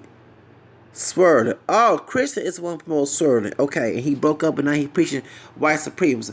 Okay, it's Christian was the one I made the video about the ancient mama who was part black, part white. She was Portuguese and black, and she was a vaginator.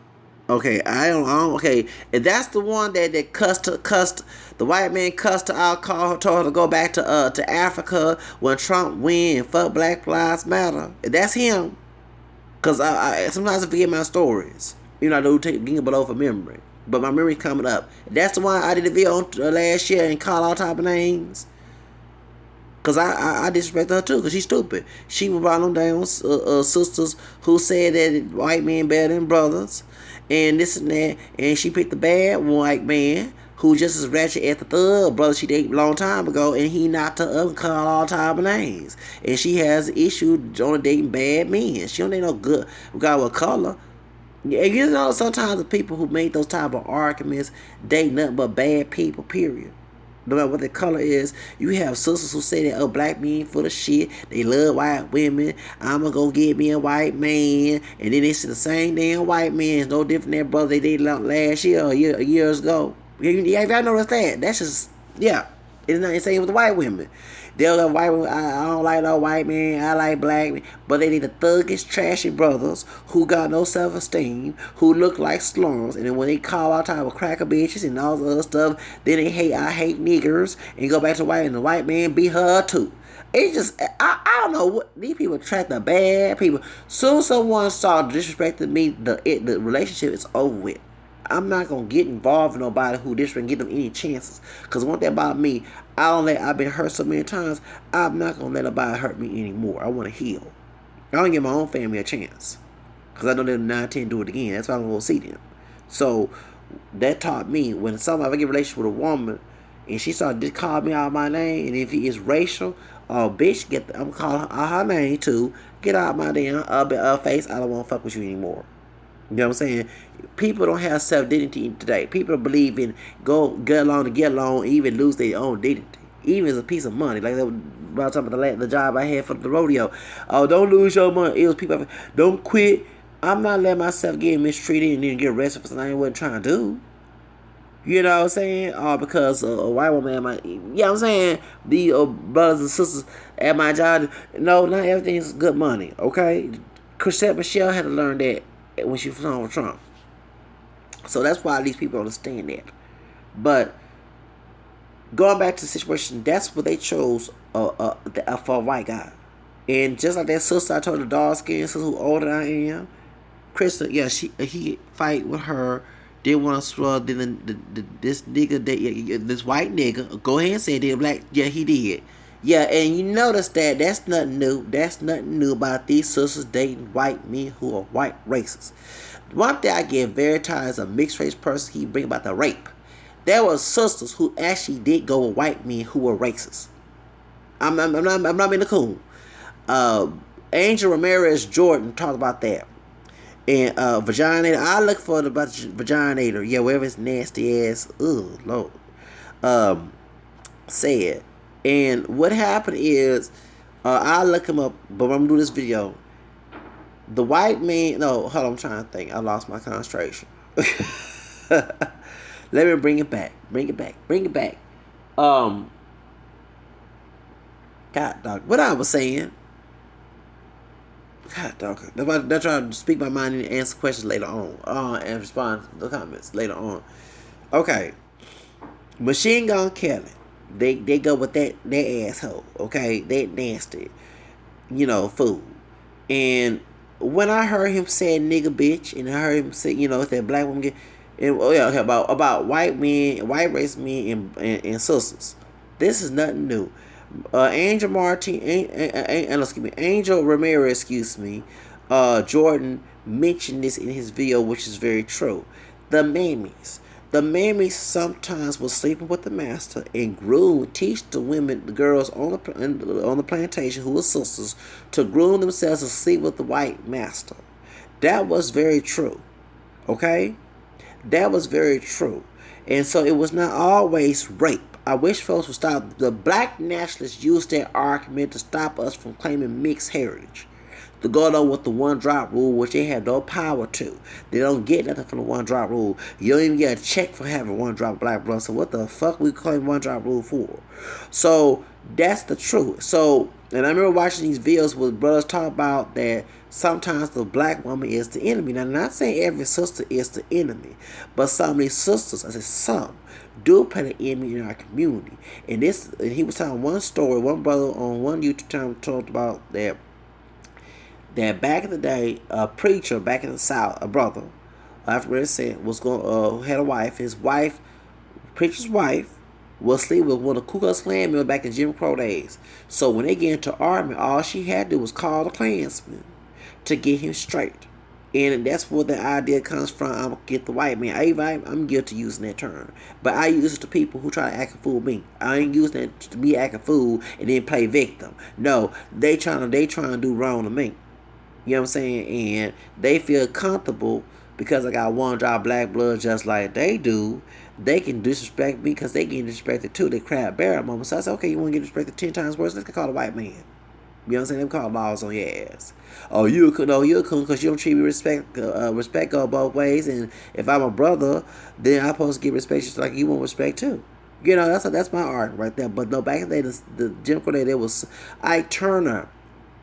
That's why when he was on coke, he was beating Tina. Did you understand that? His own daddy was killed by a Klansman, not over a white woman, over a woman of one drop of Negro blood, because she was sleeping with a Klansman. Back in the day, they killed him over this sister. That ain't no lie. That ain't no lie. That ain't no lie. Okay? And that's why they made the sister charge of the household during doggone slavery days with that Win Lynch syndrome. When I say Win Lynch bitches and auntie mamas about these sisters acting that way and masculine by berating one of us, but ain't do it for the white man, that type of shit, mess, I bring up historical references with those slurs so they can feel to be educated why I'm saying it. They're portraying that old Lynch syndrome, like old Toya Graham beating her son from the white people, and white folks like, look at that nigga bitch doing it for us. Well, we can do it, but we let her do it for us. That's exactly that I had a problem with. I had a problem with that. Yes, I did. I had a problem with that shit. And but going back to the situation, so Bill Maher going with this situation. So we're going to talk about that. Let me get to the point about Bill Maher because I won't elaborate too much on other subjects. Bill Maher, I never liked the Bill Maher after the sex scandal with the Catholic Church. I'm an ex-Protestant. I'm not acting Catholic Christian like on this channel, but I'm gonna be honest with you, I became Catholic and I do love my faith, even though I go to church every Sunday like I'm supposed to. And when I was going through anti-Catholicism with certain family members, certain people in the South, even ex-Catholic, even those who went to my own parish, and I was learning Catholicism, reading the Bible, reading Catholic apologetics, Patrick Madrid, Alex Jones. His brother named Alex Jones. I mean, prefer nothing else on YouTube. His brother named Alex. He's a former Pentecostal minister. I met him back in 2001 at St. Peter, the Apostle, St. Peter Apostle Catholic Church in Third Ward.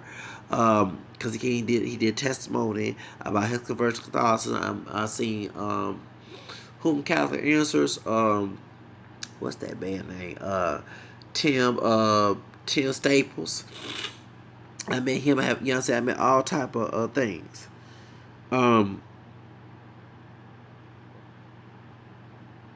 Yeah, exactly. And let me tell you, so what happened is, so when I was learning my faith, trying to clean my language, trying to do everything right, and I never get when the sex abuse scandal rocked. And folks don't know it was Catholic news media talked about this in '99. The Boston Globe picked up the story, but not to get after the individuals who are guilty.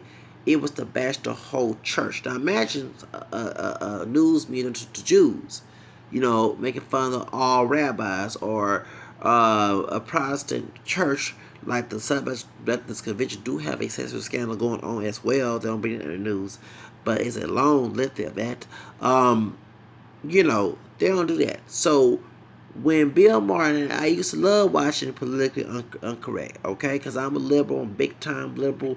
So I used to love watching talking about religious issues, and back in the late '90s and early 2000s. And remember, I'm already dealing with anti-Catholicism with the family about this situation with the sexual scandal, and I'm trying to go to church. I even stopped going to church because of that situation, because not because of the scandal going on, because I knew not every priest is a child molester, but it was people messing with my faith. Something that if you don't have no faith, you have no works. You got nothing. Okay, and I was trying to do everything right. Go to church every Sunday. Say my rosary, read part of the catechism, read the Bible, do all those good things. Clean my mindset about sexuality, saying about, think about, being clean with it, not thinking lustful. I was trying to do everything right. I had books, about, defending the Catholic Church and stuff. And I never forget, not only my family was bringing the sexual scandal in my face and harassed me with it. I put on the channel and look at Bill Maher and this dude making fun of the confessional and the Hail Marys and talking about sexual scandals. And when he did that, I never liked him again. Never liked him. Never liked Bill Maher.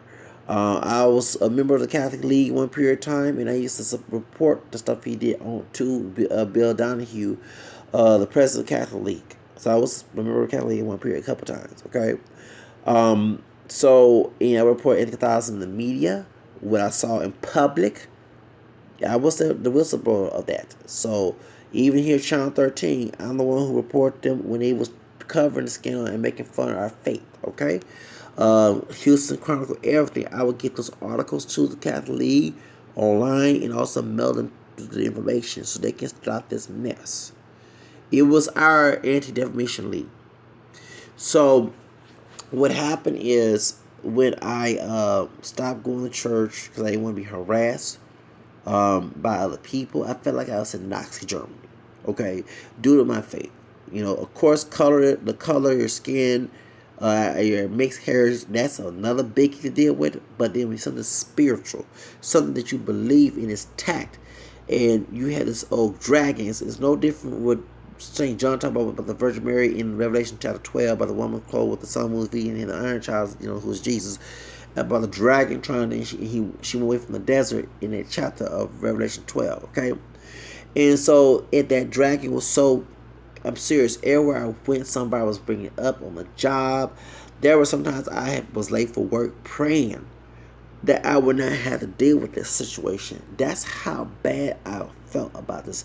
It's not just about color. It was a spiritual situation that I went through because coming from an ex-Protestant faith and having hatred for something that you taught because it was based on a personal interpretation, and next thing being something that's true, and you're trying to grasp on that as much as you can. Your own family is going against you. You got folks who used to be friends with you, stop being their friend. Older people bought you. Everywhere it go, it was like, dang, how the heck I got here? And I blame George Bush because the Catholic leader understand who support the Republican Party. Why me and Bill Donahue, I don't like some things you're doing right now. But what happened is, what is MGTOW? What's that? I still don't know all the internet codes.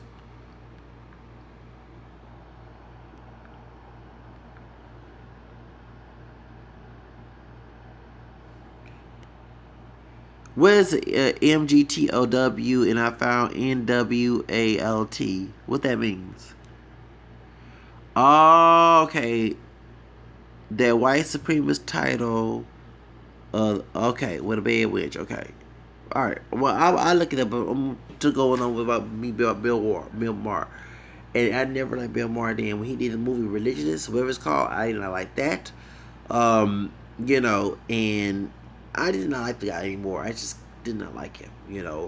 At the attack at my faith.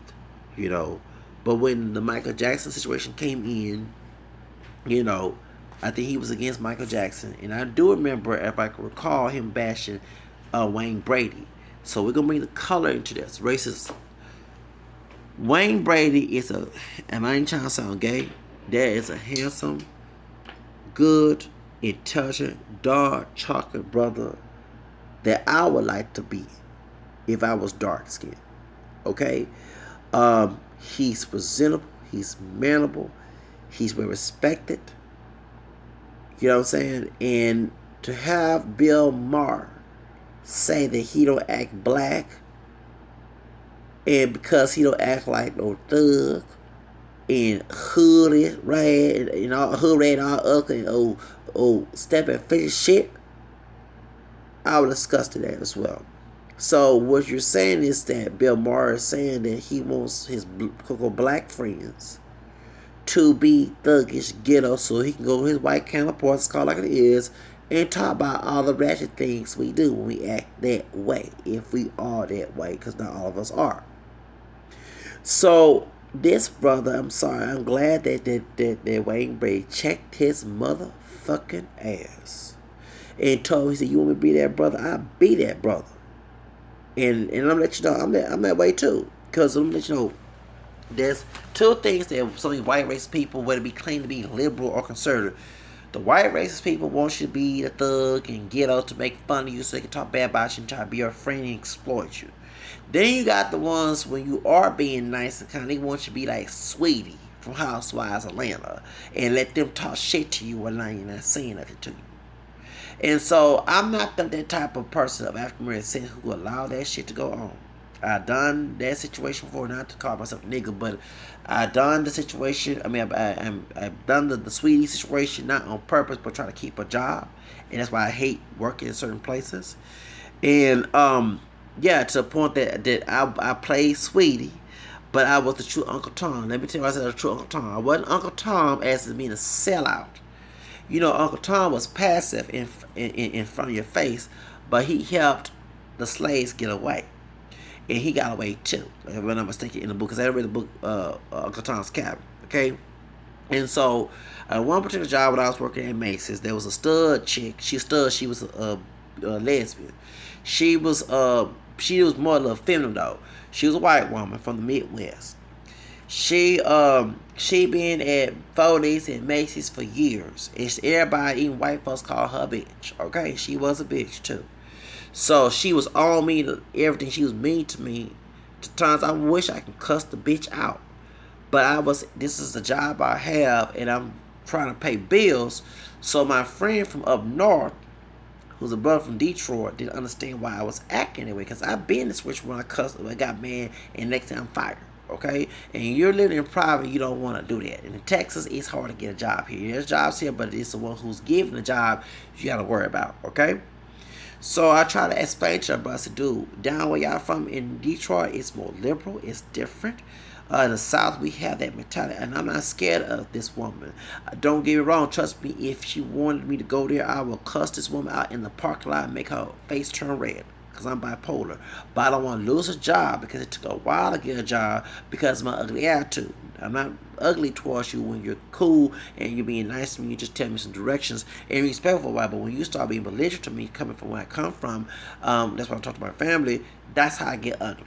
Okay, so I had to play the docile sweetie, but the woman did not know that when the surveys came out,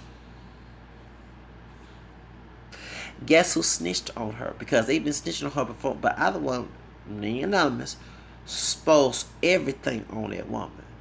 That woman don't work at the place no more now. They say because her lover got sick and she got another job on the other side being a store manager, okay?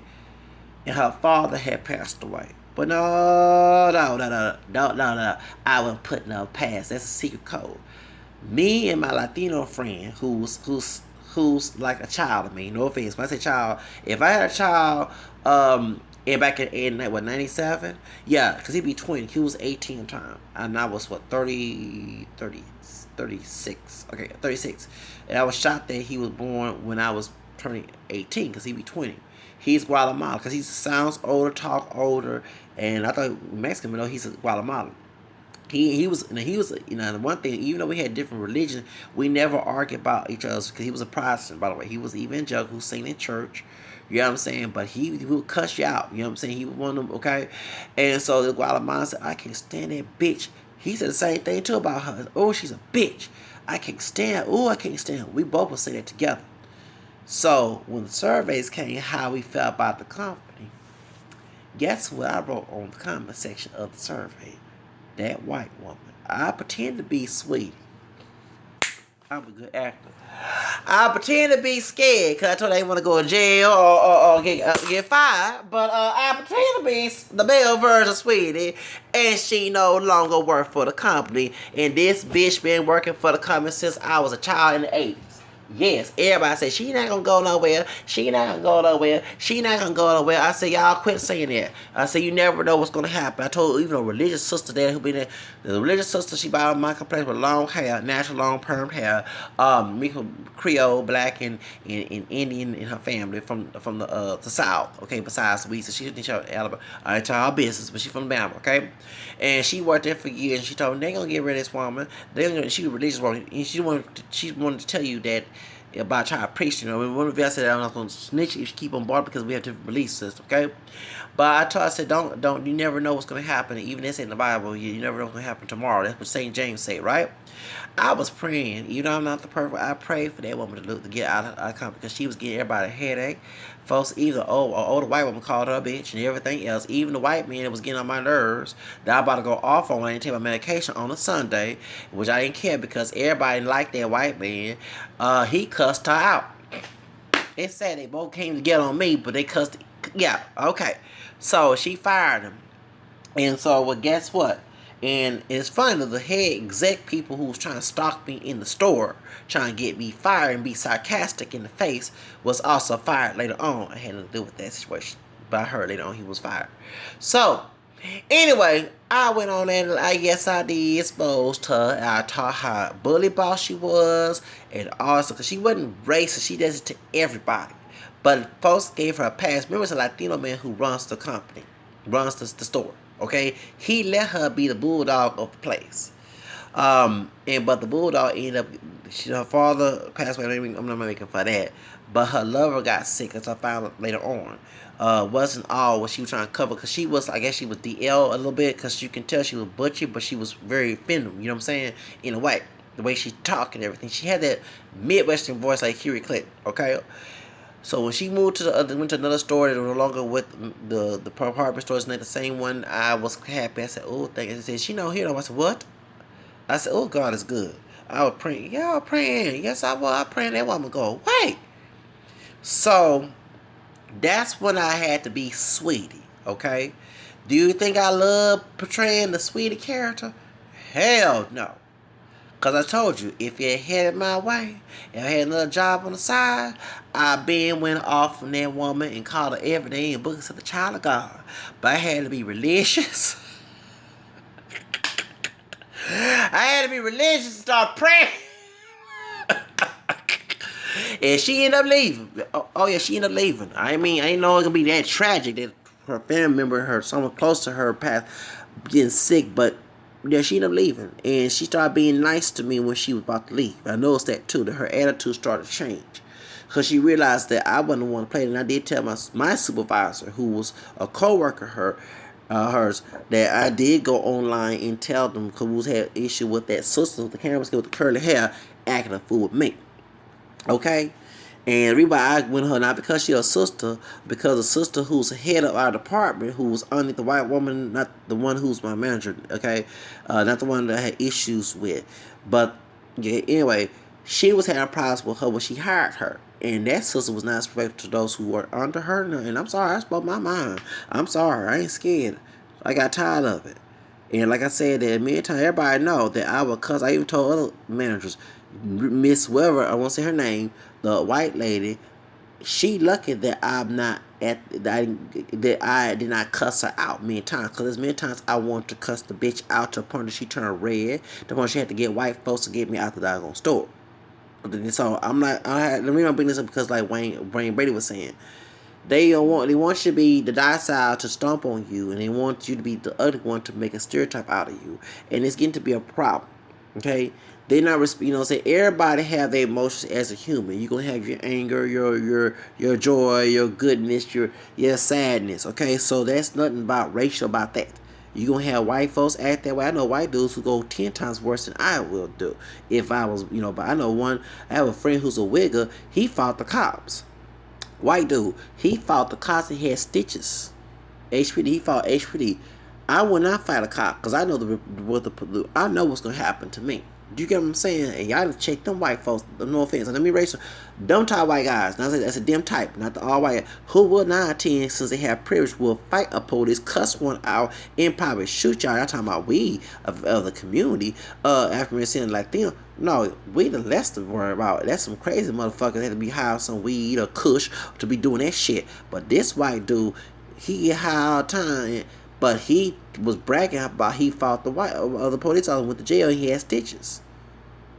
And I was shocked. I said, "Damn, me and the brother, dog skin brothers, that we would never do that. Hell no, I would never fight a cop." And many times you want to fight one who be rude to you, but we know what the consequences are. That's why we just like fuck it. I don't want to be here. That's what I am. Okay, I ain't gonna be in a country I'm gonna have to deal with this shit. Okay, those want kudos, those who want to deal with it, but. My point is that I got how that white woman. I'm sorry, I had to be sweetie. That's how I am. When I'll be the nice person, yeah, But if I know a way to get you out, I will do it when you're not looking. Warning to folks. Warning. I'm that way. So, but point is, that's why I agree with Wayne Brady because he's a nice person. He's not belligerent. He's not a fighter. Okay, but here come Bill Maher want to be the white version. No, hold on, the white racist people from what's that show? Amos and Ian trying to tell you what black is in a stereotypical negative connotation. And next thing he wants to stereotype. So Wayne Brady said, "You want to be that way? I'll be that way." And there's many times I want to do that to some white. I cursed white folks out who sit here trying to stereotype me, even attacking my multiracial identity. And I one time told one off. I said, "You not God," and also I call them every name in the book is a child of God. Yes, I had. That's why the African American people, white folks see you as black. White folks not my God. Okay, and I'm belayed to them. You are too. So they don't respect that. That's not my fault. But when they ask for reverse racism, the same individual screaming it, I'm not gonna feel sorry for you because when you had your darker skinned brother who have mixed DNA of yours try to be your friend, you didn't want us to be friends. You didn't want to see us. So when they get stabbed in the back, bye. I'm the same way. We had a white woman. She mixed with Cherokee. She ain't all that white. And cosmetology. She was the only one who was blonde hair, blue and Caucasian looking. We had few Latinas, and one girl who was part white, Italian, part Mexican, and sisters of different shades. Okay, and I was the only man. First, it was a mixed dude who was part white, part Mexican, who was adopted. He was in there with me, but then he left, went to mechanics. Back to 12, and I remember this white woman was crying. She's not pure white. She was a Cherokee. That's not pure. That's mixed. But you know what I'm talking about. So she'd have everybody in her family. It was a Christian family. Different races in her. Different races of family married to other people. And her 2 daughters apart. What's the Pacific Island state? And she stayed in Hawaii one period of time. And 2007 she started being ridiculous. She was a preacher's daughter. And all this other stuff. And this why women wore weave. She wasn't wearing weave like in the ghetto stereotypical way. She wore weave like, the Hollywood stars, white women wearing weave. Because we was using that weave, the extension for cabotage. I have one of her blonde extensions in my, cabotage kit. So what happened is when I told her, I said, "Baby, if they're being racist towards you, I'm not gonna let that happen to you, and I'm letting you know I'm mixed with your D. I'm a white too." She gave me a look, so I noticed. I said, "Why is she looking at me the way she have mixed children?" And she educated the fact that majority of African Americans have mixed heritage, and we're not pure black and all the other stuff. No, she just choose to be ignorant, call it like it is. So we had a discussion about my multiracial heritage because I mentioned one of the Hispanic women were married to a Native American dude. I think he part Mexican, in part U.S. Native American. So I don't want anybody to get that confused. Okay, part mixed race, Afro mestizo, 910, Mexican. Okay, now they say Afro mestizo. Okay, the one who mentioned the black part. That's called like it is. It's the part of DNA as well, and Native American Kashada. Okay, he was from the Kashada. I think his dad was Mexican, mother was Native American, and he was raised by the Native American side of the family. And so, they had a child together. And I always say, well, how my neighbor brother doing? Talking about her son and her husband. And so I said, you know what, I want to go to Coachella, and meet some Native American sisters. You know what I'm saying? Get on my Indian, my Indian, in my Indian Native American character, which is true because I want, you get tired black and white, brown, black and white. You want something different, okay? I'm the type of person I strive for uniqueness.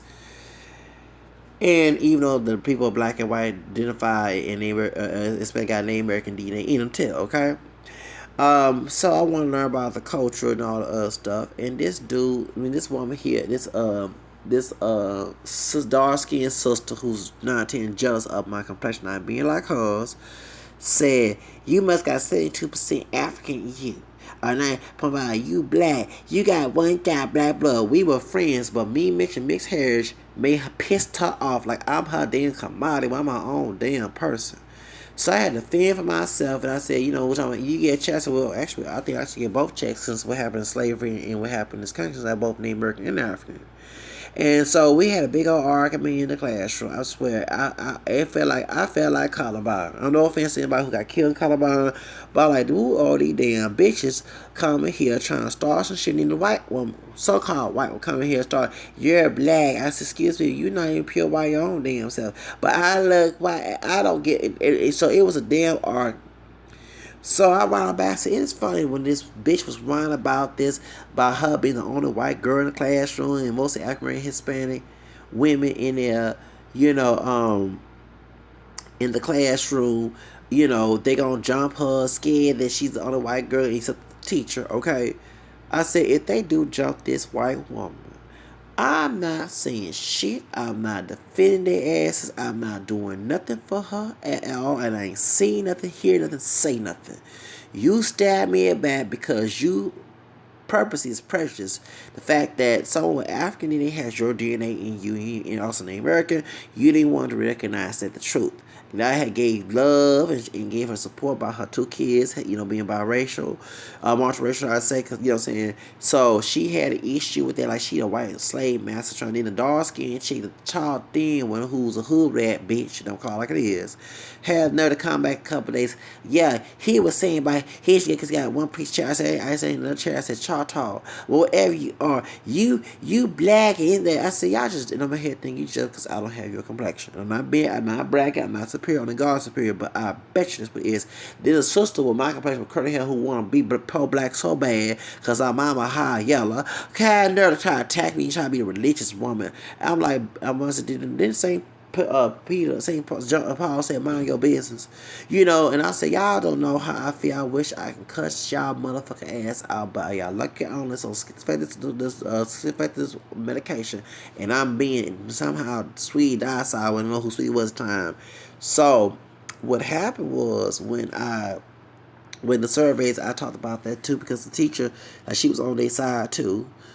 But I'm getting attacked for claiming my multiracial rules that I checked one of them applications with HCC on the southeast coast of Calvert. I go ahead and see it, okay? So nobody else can go through. I went through, and when I saw that, like I said, I'll never forget. They was doing a fashion hair show in Galveston, right? And that's when I told you about the story about the white woman, or the whatever. If I did tell you the story, I told the story with this Spanish girl who was laughing about the situation. She's Mexican. Her father darker than her by almost by look complexion with green blue eyes. That's why she had green eyes and with dark hair. Her mother's very light complected. Okay, and she was over here trying to be a friend with the white girl in the class who was about my age. So the white woman is about 2 years old, 1 year older than me. So she's my white and Cherokee. Let's call her because I want to call her white when she's not pure white. And I never forget when she was supposed to go to Galveston to go see the hair show. Though that Caucasian woman who mixed with Cherokee had the nerve to leave her by herself, the Hispanic woman, Latina woman, and didn't pick her up. It was a big mess in the classroom. I felt sorry for her, but I said, y'all was all on this white woman's side, and the people defending her by my mother. Look how she stabbed your ass in the back, and I wanted to laugh, go in the bathroom and laugh. Because you had no business stabbing somebody who's actually a good friend of yours who would never do anything wrong to you, never bash you until you do that to me. So don't let you know that's what the type of white woman she thought, and then she tried to preach to me and all this other stuff, cause you know what I'm saying. But when I wrote her a letter a couple months ago before I had to tell her to back off and use some Bible verses in a nice way if I could, and told her to go get some help at Catholic Charities because I thought she was anti-Catholic. Oh, I get the police, coon police on HEC police come harassing me with the white woman and the teacher. Y'all get what I'm saying? So I saw her like last year, 2 years ago, and she still wear them blonde weave in her head, the white woman, okay? And I don't even, and this is when I speak Spanish, she get jealous because I speak Spanish. She speaks Spanish because her family was a ministry, and she was mad with the fact that the Latinos people that she did a clown show for at the party, talking about they was smoking dope and all the other stuff. So my question, why you continue to be at the party? And you religion stuff, she was trying to speak Spanish. They got offended her speaking Spanish, so that yeah, don't speak to. We don't want no white people here. She for her because she felt so bad for the Hispanic community. And the woman don't know that not every Hispanic person is like that. So stop stereotyping. Then when I speak Spanish, you know you stick with your own race, but your ass was starting with some, you know what I'm saying. So she crying. You crying? No, I wasn't crying. Yeah. So then so when she said that, like I said, I knew she was an undercover racist. And then when she was in Hawaii, some light skinned brother who had HIV or AIDS was say, "What's up, my nigga?" She felt it was okay for her to use the word nigga. Remember, she's a probably evangelical woman with tats on her. This bitch, and I call her bitch, had nerve to debate about the N word, and guess who defended her like Bellamar Coco Coon friends? Them damn sisters in the classroom who bashed my multiracial identity. But I bet that way, and then they started getting. I was like, she thinks she all this. I mean, she rude how she talked to us like that. But y'all all friends. So they asked me when I would fight my eviction case, and I won my eviction case. I didn't go back to HCC for Houston Community College for college. They even begged me because none of them bitches was there, because they had to go second year to get their certificate. I'm not seeing them, and the instructor who defended some of their behavior, she was suspect to me because I think she's a white woman, racist white woman, kind of close. She had people of all colors, but you relaxing your husband's hair. And your hair, no, her husband's supposed to be white, but she used to perm his hair, relax his hair, okay. But when she mentioned that, that's why everybody say he black. No, he white, but he like a light skinned black person, but he white. Well, that's a shock to hear somebody say they like a light skinned black person, but he white. I thought it was in reverse. You look white, but you black. Yeah, because the one drop thing. I never heard of one drop make you white. One white drop make you whole. That's the case. I'm white too, 100%. Okay, you know what I'm saying? So. But advocate multiracial, know her now until her husband's multiracial. Let's call it like it is. So he just passed white, don't know his roots. But his mother is mistaken for his spouse. Oh, and that's a sign right there. So point is, so when I saw this, I remember bringing this because the same white woman who was trying to call a victim in the classroom and all this other stuff, she was the one who defended racism. And that's the type of white folks that I know here in Houston, but all the club. I don't say every white person like that, but I've seen it before. You know what I'm saying? And well, Bill Maher, you making fun of Wayne Brady. But for Thug brother, I'm, I'm gonna say this. You making fun of Wayne Brady, who is a well respected brother in Hollywood. Good shot, good chocolate brother, good dark skinned brother, good image. That if I wanted to be dark skinned besides Tyson Belfort, I'll be that. Okay? This brother is well respected. Good clean image. That no one better say can't bring a black man home. You know what I'm saying? Because this brother here is a good brother, okay? You want him to be stereotypical, but I bet you the ones you call niggas, talking about Bill Maher, the one they call niggas, be the thug ones, and they rob your ass, along with that old tranny bitch you going with. Don't go on no tirade say I hate niggers then, because I seen this dynamic before. Okay? They go with low budget folks in the community who have no love for themselves, no respect for no dignity for themselves, call themselves niggas, and then turn around, they do some wrong, some ratchetness to them. Oh, I hate black folks, and black folks are monkeys and savages and all this other shit. But all this time, they had time to hang with good brothers and sisters who don't call themselves niggas, who is in the ghetto trying to get out the ghetto, do something positive, who don't hang around with high class, hustle type brothers and sisters, wealthy class who don't fall that ratchet shit. Yeah, they hang with the ones they call cool is the jigaboo coony ones. So go back to Ice Cube. So Ice Cube, since I gave you everybody a history lesson about you and those in the rap game using the word nigger, I wanted to say this to you, brother. We have been hurt over this word nigger, okay? And that's why I don't like the word. I hate it. It's not a term of endearment. When I used it was to hurt another brother or sister, mainly a brother, okay? I admit I used it growing up middle class, African, and I felt that I was better than some brothers who were either darker or lighter than I am. And, you know what I'm saying? And that would come out my mouth when I heard my grandfather say it or my grandmother say it. Because I want to feel empowered. That's called like an empowered, excuse me. I'm a well-structured brother, but now it hurts me too. And I have to look at myself in the mirror. If I don't want to be called that, why I'm calling my brothers that? The only one that I'm guilty of calling is George Zimmer, who's Afro mestizo, who mentioned that he has Afro Peruvian roots. Okay, who want to? Because I don't like the word cracker, and I wish that Trayvon was allowed enough to know that to use that word when he about to get harassed by his man and get shot and beat up. You know what I'm saying? Because he did beat up Zimmer for self-defense. But this dude was harassing him. And he called creepy ass cracker, no, a creepy ass nigga. And I call him a pocho nigga. Because he is Hispanic, okay, origin. But his roots racially is African, European, and American. He's European, full blown European terminology on his dad's side. And his mama is Afro mestiza, African, Spanish, European, Native American. Okay? His great grandfather was African descent. Okay, so it's stupid to come in this country trying to hate that hatred, but you got it in your DNA.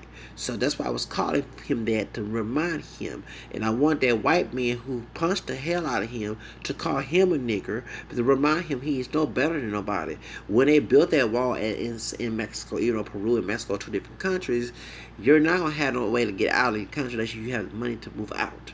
And then two, you know what I'm saying, to talk about Zimmerman. So that's nothing but me. Jerry used that word 24/7. I don't call myself a nigger, a nigga. I don't go around calling my brother, you know what's called? I call white man's niggas to remind them they being stupid. But I don't sit here condone that word when our people, Ice Cube, have been lynched, murdered, raped, and dehumanized. And now we're making dehumanization endearment, dehumanization entertainment. And you cannot talk. Y'all shot. I'm not shot because he was in a group that costed all called niggas with attitudes, not Negroes. You know, not a name, not brothers with attitudes. BWA. You know what I'm saying? No, you want to call yourself be stereotypical. You portray that Sambo image. That now that's why straight up content made more sales. And guess what? Y'all got bamboozled when the white writers got the Oscar when you and got nominated and y'all asses didn't. And I hope there's a lesson to be learned. Okay, so I'm not shocked about Ice Cube. Remember, this is the same dude. They made a video about natural born killers. About and the one thing I do believe that O.J. Simpson's innocent, and I believe his son Jason killed Nicole. But to make a mockery of that murder back in '94, you and Dr. Dre become a natural born killer. Remember that? Okay. You portraying that negative image, the next thing you the family person on Barbershop and all these other movies with Kiki Palmer and everything. You know, and I'm glad you're showing that positive image, but bro, you have a lengthy negative past. You know, you got some good songs. Just another good day. That's my song back in 1993 when I was in 7th grade, going to 8th grade. Just another good day. I love that song. But to sit here and defend that word like a slave defending slavery, I cannot sit here, brother, and defend you for that. But at the same time, I'm not shocked, y'all, when you came from a group that actually was being a white man's nigga named what's his name, John Keller. And I'm with you. When he died, I didn't feel sorry for his ass. He exploited our people. He 9-10. And let me get back to what I was saying. That's a video on YouTube where a white man no one saw his face from Europe, and he said he used to be in rock music. And he was going to a seminar meeting, business meeting about how to get the private prison owners in the record business to make money investing in gangster rap. And their plan was to get rid of people of African American and Latino and them of color. And they to promote this image, this negative image to our people. It made us look so like that's why we're out here shouting Black Lives Matter. And everybody suspect Jerry Heller was at the meeting, which I would not be shocked. So, and in Suge Knight, I'm sorry, dude. I know you're gonna have fans coming out, God forbid, come after me. But if something like I said, you also have beef too. I saw, and I ain't trying to start no mess with Mr. Capone, who's a Pakistani, or Middle Eastern, but he looks Mexican, and he said what he said, and I'm serious. Them folks down there, don't you try to get them to get Lil Wayne, the Serrano gang, being a coon. Right there, you already showed your coon card already about this, the Death Row Records and exploiting our people. Okay? You know what I'm saying? And then you see here trying to get the Serrano to kill Lil Wayne. Now, I don't like Lil Wayne because Lil Wayne said that Black lives don't matter to him, which he's a Sambo coon too. Okay? Talking about beating the pussy like Emmett Till shit. You know what I'm saying? And when they beat him like it, we have him tell him not gonna feel sorry for his motherfucking ass. Doing the same from white people, being a nasty, dumbass coon. And I told one of the white folks, I said, yo, Lil Wayne is your field nigga. And one of them said, for real? He said, say it again, Lil Wayne is my field nigga? Yes, they were saying it on Facebook. So I feel sorry for that Lil Wayne, but Lil Wayne was not doing too much of that. You try to get Capone in the surreal, okay. It's black and brown beef there. Like I say, if it happens, brother, and I'm not saying that we should have black and brown beef, I'm not taking your side, brother. And I don't like the racist people who are Hispanic too. You know what I'm saying? I'm part Spanish Creole, so I'm not bashing all Latinos. I'm talking about the ones who are racist. But if you have something against me, it happens to you, bro. If I'm allowed to see it, I'm not gonna feel sorry. The reason I'm criticizing Suge Knight and the rest of the people because you made us look terrible in the industry. I'm talking about brothers, okay? You weren't promoting a Wayne Brady image. You brought Sambo Jiggle Picking image. That men show shit. Folks killing behind that. You had two good rappers get killed behind that. You know what I'm saying? So that's why I'm bashing everybody. I'm not bashing just Bill Maher. I'm bashing those in our community too. But you want people to scream Black Lives Matter. And I'm for Black Lives Matter. But the ones who acting a fool, I'm sorry to say, don't always matter, man. Out there starting shit, acting all buffoonery and coonery and savage like. They don't know that damn history. And call themselves niggas looking like a bunch of jigaboos and pickaninnies.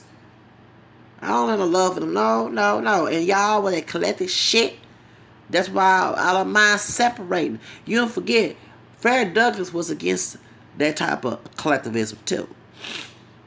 My mixed brother, my black, white, and American brother, that's what Fred Douglass mixed with, would not hang with the slaves who truly be slaves, because they would go back and tell Massa, be a crowd of barrel, to put him on plantation. So when I see brothers and sisters act that way and they arcing me down, trying to get me to go along with that bullshit, guess what I do, motherfuckers? I selfishly segregate. Oh, yeah, cool. No, y'all, the white man's niggas.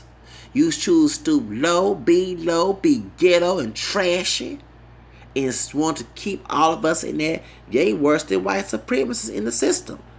Instead of trying to uplift the community, instead of trying to get the community to strive hard to go to school and own shit, not just buy shit, to do something productive, you sit here going on with fuckery. So and then too, like I told, and I did say this too on 15th of May when I had that problem with the 68 bus at the 4:30 p.m. that Monday, trying to donate plasma. And I did tell that brother, the dark skinned brother who tried to fight me and try to start shit with me on the bus, I said, I'm for Black Lives Matter, but if they shoot them, the white folks shoot your motherfucking ass, I ain't gonna feel sorry for your damn ass. I'm not gonna feel sorry for that, so I hope they do shoot your ass. And there was other people who agree with what I said, who were African American, because you trying to fight another brother or some stupid mistaken a miscommunication when I wasn't talking to you, and you want to fight because you got personal beef with me. You think I'm some punk. You just lucky that I don't got a doggone open carry, because I believe getting a gun legally, having papers, having the credentials like the white folks do. So your ass don't get put in jail for having illegal not having. You know what I'm saying? So if I had a pistol that day, trust me, I'd probably blast his ass. And I'm sorry, it says if his mama just like him, I'ma say this, so his mammy can cry at the funeral, cause he thought he was talking to some scared person. No, when you don't got a weapon, no one's not gonna act a fool. Wanna be get up the thank you, make victims and do dumb shit. You right. And what the cops do exactly. And since you're part, and I'm glad as my white-looking friend Richard, who's part black down the family tree, who looks white, who used to be a police officer, I'm glad you said that. And I have always said, and I do use the word thug. Let me say something. I don't racialize it, cause anybody can be a thug, but these old ghetto, trashy Sambo ones who could my nigga, and doing all dumb shit. I'm sorry. I'm got to the point that I'm for Black Lives Matter when it's innocent. Okay, when they are dumb some deep shit and it's not fairly, seeing something fair. You know what I'm saying, compared to a white person. You know what I'm saying. But if they intentionally doing it and don't give a damn about the repercussions of it, I don't feel sorry for the asses. I got to the point. You know what I'm saying? I got to that point. They out here robbing stores, like here in Houston, robbing Subway stores and shit. And everybody, I'm tired of it, because as a person, as a man with a drop of black blood, who look more African descent, when I'm mixed with different races in me, people gonna use that and still try to link me with that shit. That's why I don't like that shit. Because I don't go out there thugging. Don't get it wrong. You press the button, mistreated me, the ugliness will come out. It's not about race, it's about what I went through in life. Okay? But me purposely everyday starting shit, trying to mug people in knockout games and rob people, that's not and sell dope, that's not my thing. Only time I want to I'm getting violent is over self-defense issue, when I feel threatened. Okay, that's the only time that I get belligerent. But to purposely to go and try to start shit, go out the community, start shit, beat on people for thinking it's fun. That's why I say that when the motherfuckers get them shooting guns at the motherfuckers, I don't feel sorry for their asses. So I don't feel sorry. I told that dark skin bro, I said I hope them cops shoot when they come over here and you try to start something with me at the bus stop, they shoot y'all motherfucker. Really?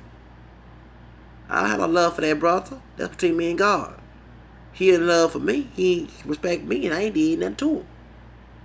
Old thug trash. But them motherfuckers are either other gangsters, some OGs who have sense. Because you know they gangster, me and Don, they got sense. Because they're older. They don't do the dumb shit these dudes doing now.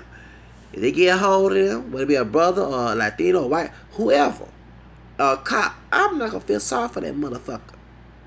And he just lucky that I don't have a license to carry a pistol. Because as soon as he try to come after me and try to fight me, I would put it out where I would have it at, and I would start popping on damn bullets. And it'll be a blood war. Yeah, we do need real fathers in the community. It'll be blood bath right there in the dog, a bloodbath, not a bloodbath, but a red carpet right there in the bus. I would have done that shit in self-defense, and he thought I was a punk. I will be punked that day. He just lucky the cops didn't show up and wait 30 minutes to come to the scene. He left after those 30 minutes before the cop actually showed up and was claiming I said the wrong bus number. It's a record of me because I record my phone calls than me saying the actual number. He lucky. I guess it was God doing that, but he lucky, and he lucky that I don't have a pistol. Because as soon as he tried to fight me on the 68 bus, the 15, I swear, I'll pull out that pistol, start popping them damn bullets like a 1990 gangsters that I grew up in time. And I use it for legit reasons, not illegit reasons. Let's get that straight. For self-defense. And the cop when the cop showed him and said, yeah, I shot him. I ain't gonna lie about that. I got it wrong. All right, here's the crime scene. And I was doing for self-defense. This is my license, sir. This is my ID. And this is my gun. And the dude was bothering me. And I told him, leave me alone. And he kept on wanting to fight me and call me out my name. Called me bitch ass, nigga, this and that. And like I said, well, let me let you know. I said I had to put them bullets on his motherfucking ass. Shoots. Don't see. I have a good side. I have a good part of me, and I have I'm bipolar. I have a good part of me and I have a bad part. And I'm sorry, and I was scared of my life because you don't know I'm not stupid. It's not being scared called being intelligent. You might try to fight somebody, but you know what they have. So of course you try to avoid, and that's what I did. Avoid it. And he seen this dude, and he got out the bus right there on Hillcroft and Bracewood. Not that far, not right there by the apartments. Right there, called like it is. Right there on CVS. After 5 p.m. on the 68 bus, this dude is on camera trying to, you scared, you bitch ass niggas, you got here, your stupid, stabbing his Sambo, and I just call him that. Or picking in, I call him all that shit. Because he represents those stupid stereotypes that our forefathers had to see that shit. Yeah, I used to want to be a gangster. Let me tell you, I will admit that. But it was not to be a gangster, to be a man in society. It was for protection. Because I was being bullied in school. And in the east side, I had nobody to be a gang with. You had the Latino gang, the African American gang, and both of them were gang to get on me. You know, what the gang was individuals who were friends. Sometimes they beef. And you know why? You know what I'm saying? I had nobody, but I want to join the southwest side area because or the other part of the east side of the other school. That was in our district. So that's the gang that I wanted. And I wanted in case something happened, lost, and want to do nothing. All I do is pay somebody, hey man, this dude's picking on me. You know, let's go ahead and do what we gotta do. You know what I'm saying? That was my thing. Okay? Not to go dope dealing, not to go shoot up everybody I didn't like, not to act all tough and bad. No, it was protection. The reason why the folks understand the gang started with for protection because other neighborhoods back in LA would go pick on other neighborhoods. The laws would not do nothing about it, so they had to form an alliance in order to protect their neighborhood. That's what the gang started.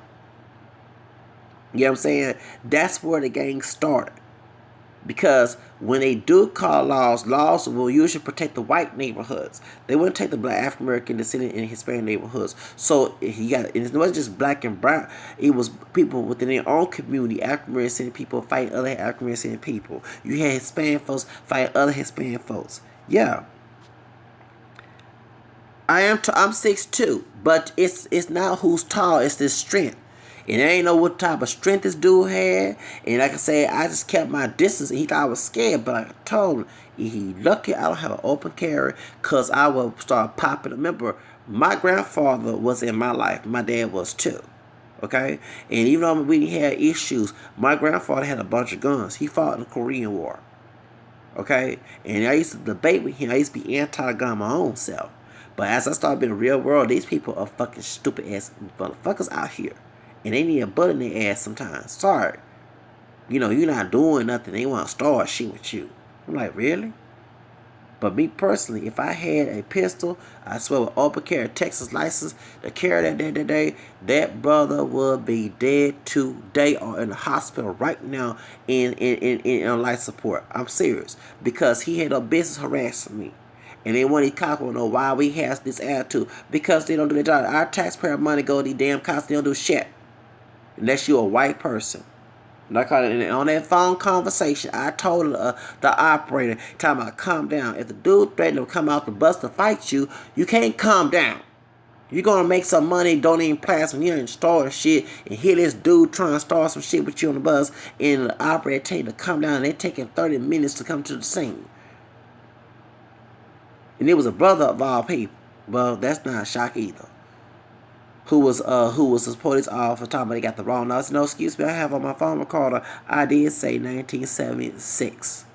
When I did say it wrong, I correct myself and said 1976. I kept repeating it over. I said, yeah, we on Braeswood at 610. Where's the cop? We're going to West Loop Transit Center. I was saying all that on there.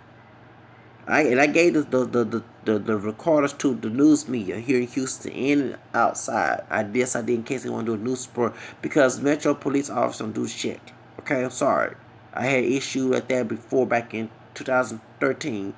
Brother thought I stole his earplugs. I said, I don't have your earplugs, motherfucker. I don't do that shit. And I said, you know what? You want to fight me? Because I'm about to go to the library on Stella Link. We on number 2 bus, so I called the doggone Metro police officer. I said, "Excuse me, you think I stole something? I'm calling laws." I do believe that we start shooting. But that's why I'm gonna go back to those damn old Ringo thought Hillary Clinton. That's why they vote for that bitch. I'm glad you brought it up, Richard, because you said shoot in public housing. We cannot have pistols unless we are police officers. Are we commissioned officers, security? And I'm a non-commissioned, okay, but I wasn't before. I was not at the time, okay. And I never get a dude camera skin, pass aside, and high yellow brother like drive a nice black car. Remember, I don't got no car, okay. I don't have a car. I'm over here about a restaurant using my phone, talking to. They actually gonna order something.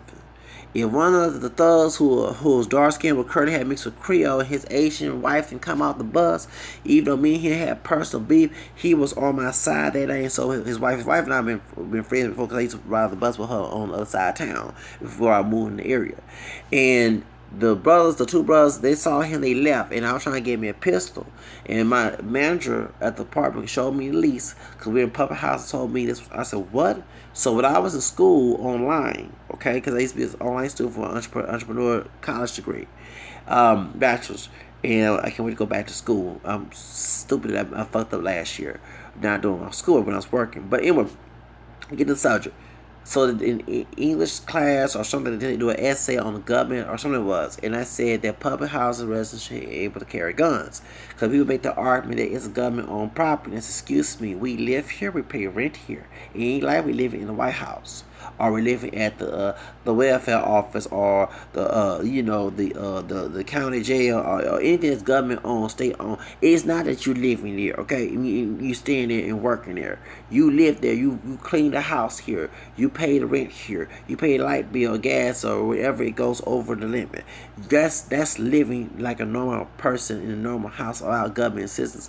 We have every right to have that. Second right is being banned. And the reason why they vote for old Rico Thought Hillary Clinton, because her damn husband and Henry Cisneros got together back in '94 and wrote that. And I remember when I was doing my essay for college, I'm at my computer. I said, what the hell? Them 2 assholes wrote this because it was too many gangsters having guns. The difference between public housing residents having guns is the legalized idiot. Stupid, dumb idiots. It's these thugs who don't even live on a property, who live with some baby mama, okay, some hood rat bitch who's selling dope. Those are the ones who have guns. That's a difference. It should have been said that public housing residents should have firearms, and while they having firearms, they should. This is what it should say. Let the manager know, okay, the apartment people know Well, any gun. I mean, I'm sorry. Me personally, I don't want to go. One thing, I might have a big mouth, but I don't tell you every damn thing. Let's get it straight. My choice of weapon will be the worst that the white folks have. I had to go on my white side of the family tree, okay? The worst that the pistol, the worst. I even asked the white dude at the blood plasma place, what's the one that's the worst? When he told me that, I write it down. I said, dang, I need it right now. Cause last year a thug and a dumb, stupid thought tried to run me over last year. He was a drug dealer. This old high light skin chick. She Mexican black. They tried to run me over last year. And they lucky I didn't give my grandfather pistols or rifles when my grandma don't have it no more because he's deceased. If I ain't smuggled that shit in the house and I would pop them damn bullets while they were driving that kid out in the car. Once they left the scenery and blow it up to the point that I'm serious, let me go too far because I'm about to go crazy. But they don't realize that. They don't realize that Zach has another side that he don't show. That I be locked up there or death row, and I don't want to be in that situation. But these people did me so wrong. People of all colors, all genders, whatever, done me so wrong. Even close, it makes you like, how can you do that? You ain't trying to do anything wrong to them. So I don't know what gun to suggest, but the worst pistol out there I would use. I don't want to detail that, but I will use it. And like I say, it's for protection. And I wish that, and I don't like Donald Trump, but I wish he would tell Ben Carson to change that damn law, that old stupid old thought, male thought, both of them male thoughts, because they're both cheating on their wives. Henry Cisneros and Bill Clinton would change that damn law so we can go ahead and get our gun. Because I says I do want to carry one. When I'm out in public, I want to carry one. If the suburbs can carry one, I should be able to carry one. As long as I'm not there killing, murdering, or robbing anybody, or starting some shit with people with a gun, it's, man, I'm bipolar, but I'm not the bipolar person who want to start shit. It's my bipolarism when it gets to be homicidal. It's defensive because of the things I went through in life. And I want folks to understand it. It don't take a rocket scientist or psychiatrist to understand that.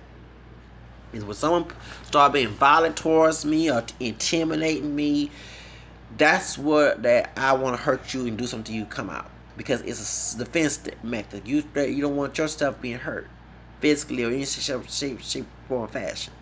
So that's the difference. But this situation with these thugs here carrying pistols and acting a fool, I'm sorry. I don't feel sorry for them when them laws get to them. I'm sorry. When they start shit, they get shot. I'm not talking about a brother who used to be a thug who changed life around.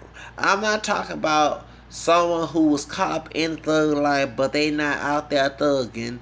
This innocently, this like what happened to Frederick Wright. I'm talking about these intentional, want to start shit, knock out people, gang folks, starting shit folks, them folks. That's what I'm talking about. And I'm serious. I am for having gun rights and shoot them up like Bone Thugs, shoot them up, shoot them up, shoot them up, because they don't deserve to live starting shit with people. I'm serious. They just lucky that I don't have, because I said I would use it as 1990. I'd be Gangsta Z. That's my name on Halo, on the video game. I use that pop, pop, pop, pop. No, it won't take me long. And I know how to point like this, not like this. That's the wrong way. It's just stupid. Who does this? Because when I was growing up and I had toy guns, we would always do this, like water guns. Who does this? No, I do the correct way. And it won't take me long to pop a bullet in them motherfuckers. Trust me, the man will be crying at the funeral. Yes, and I would tell that man me off. You really should, you didn't have to beat the child, but damn, you should raise your damn child better. You burn him. If you and his pappy brought him in the world, you should have got him straight then. Both of y'all should be two people making babies anyway. Shit. I don't care what you doing, crack or whatever. You should stop doing it when you got that damn child here. Shit. And I tell you, they the one who coons portraying negative stereotypes that white race people had back in Jim Crow. That old violent. Remember the Sheriff Temple movie when she in that pool or whatever, that pot, and all them African kids coming in? That's what they portraying. Okay, the old Sambo savage, old buck trash. That's what these motherfuckers are portraying. They don't know that. They don't know that damn history. That's the difference. You tell them I don't want to hear about that because you know they're guilty of it. But so go back to Bill Maher.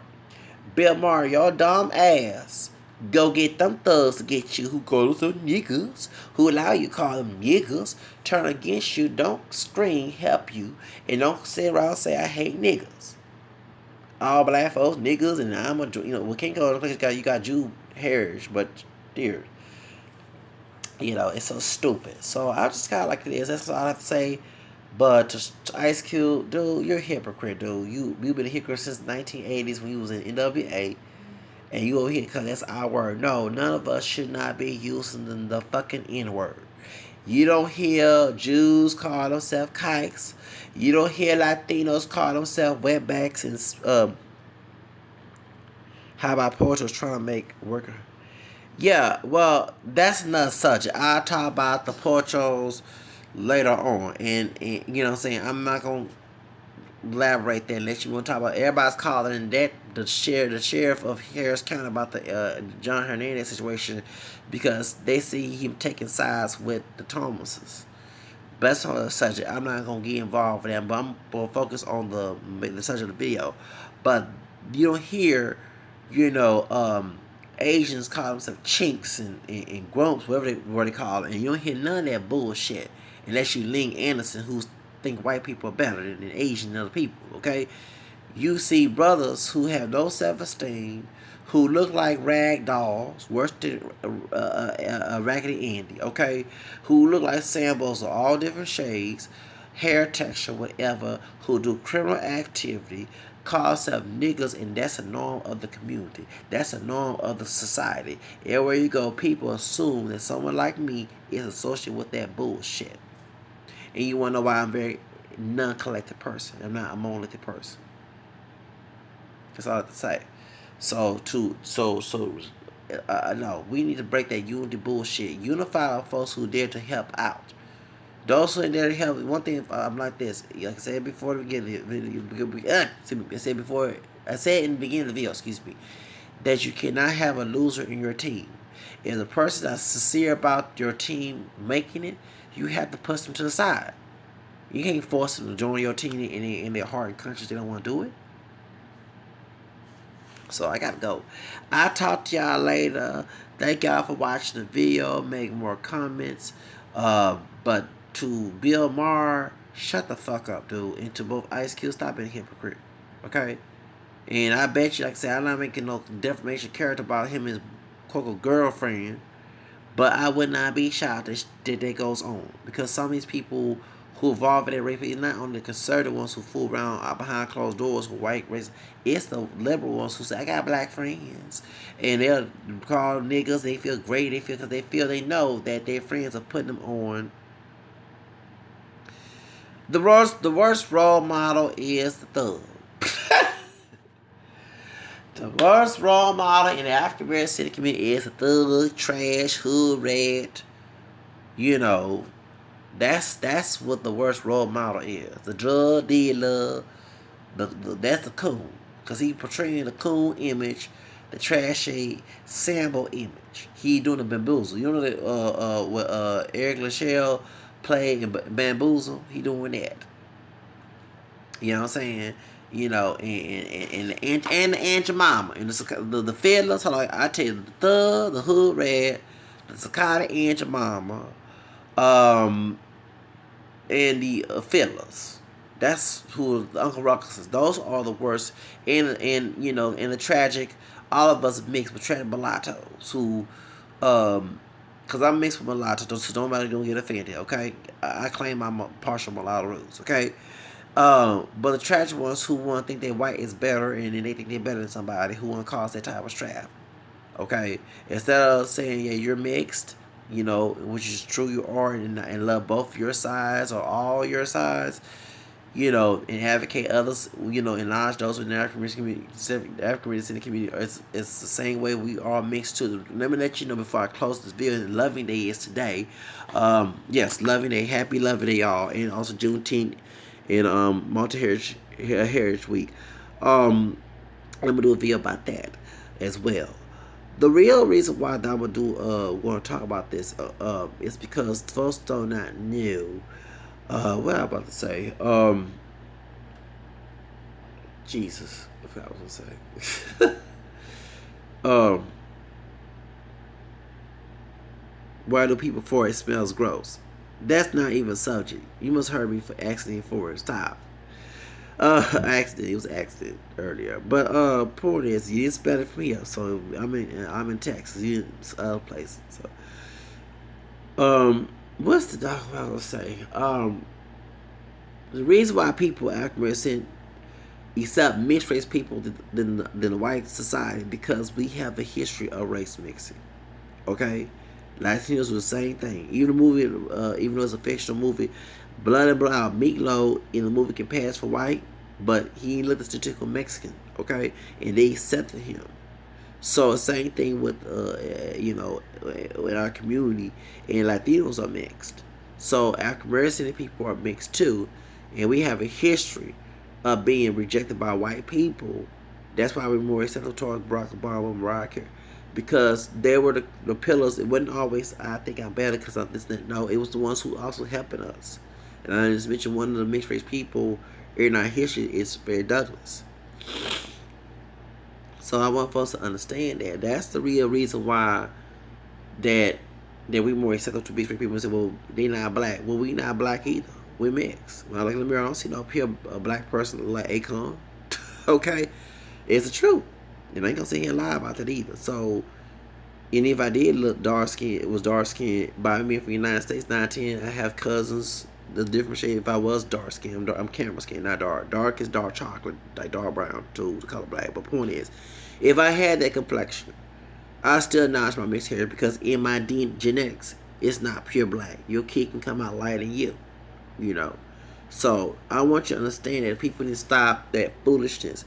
And so African American people are mixed, and so are Hispanics. Okay, so can we start acknowledging and stop sitting here trying to tell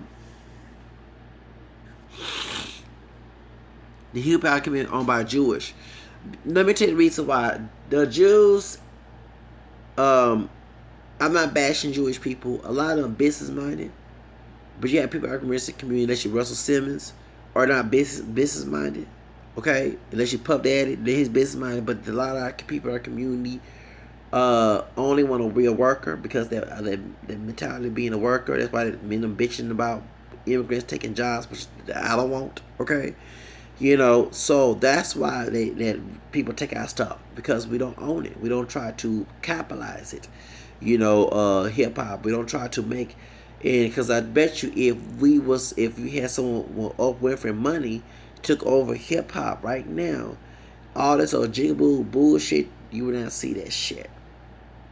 You had the old BT back. You know what I'm saying? You have music about love. You hear less music about bitch and hoe, and nigga this and that. You probably won't hear the word nigga.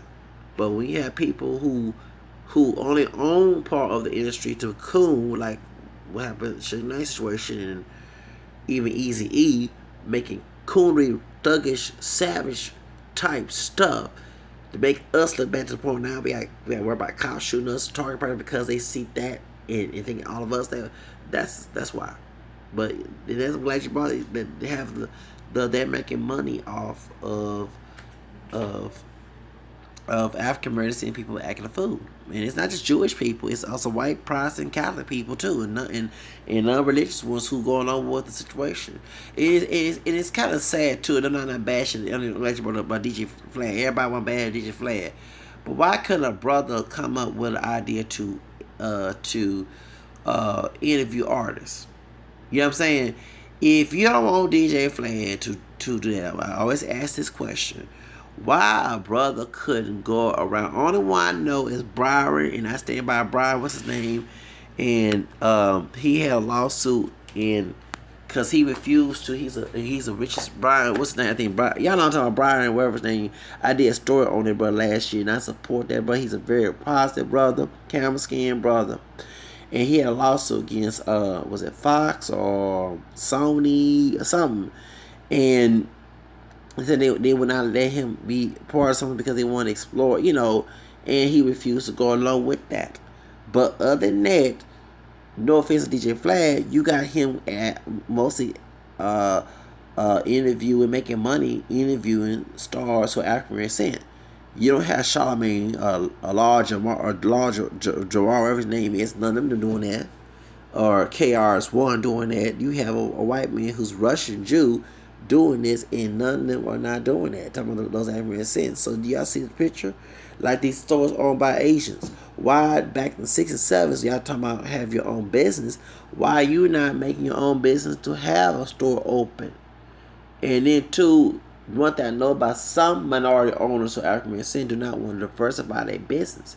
Because when you're a business owner, you can't worry about only getting black dollars. You gotta get Latina, white, all that. You gotta learn Spanish or other languages or have people speak for you so you can have a billion dollar worldwide company like Oprah has.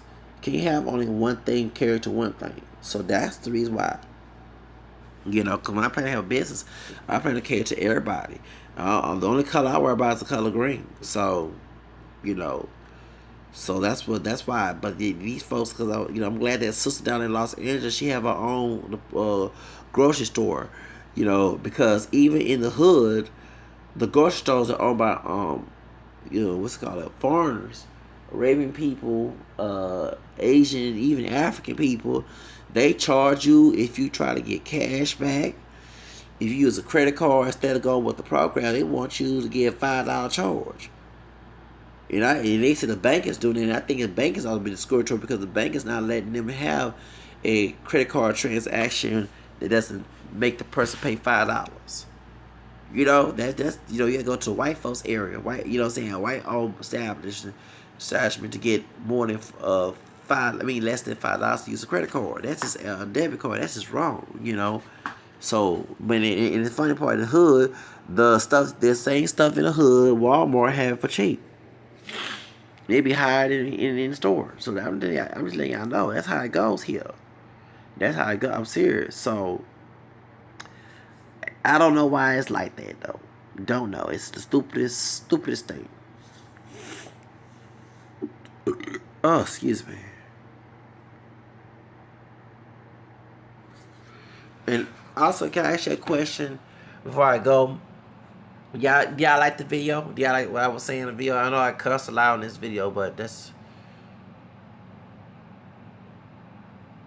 okay to date a 16-year-old. No, it's not okay to date a 16-year-old. It's okay to date a 18-year-old, not 17. 18 is adult age. So, but I personally wouldn't date because, like I said, the girl I talked to, she's 19. I met her on a job last year, and I didn't know she was 19 until I was supposed to take her to the club to go to the New Year's Eve to be my date at the New Year's party. I thought she was in her 20s, and she turned 20 when I turned 38. So we both. Yeah, I would never date no 17-year-old or 16-year-old. That's just wrong. That's immoral. I mean, that's a child. When they're 18, they're grown. But no, I mean, I didn't purposely meet this girl who was 19. We happened to meet each other at the job, and we started liking each other. We both, have mixed backgrounds. She's Mexican and Filipino, and she speaks Spanish, and I African American, French, Creole, English, Irish, and American. And she's very multiculturalized. Just that it's kind of weird, because I was turning 18 when she was born.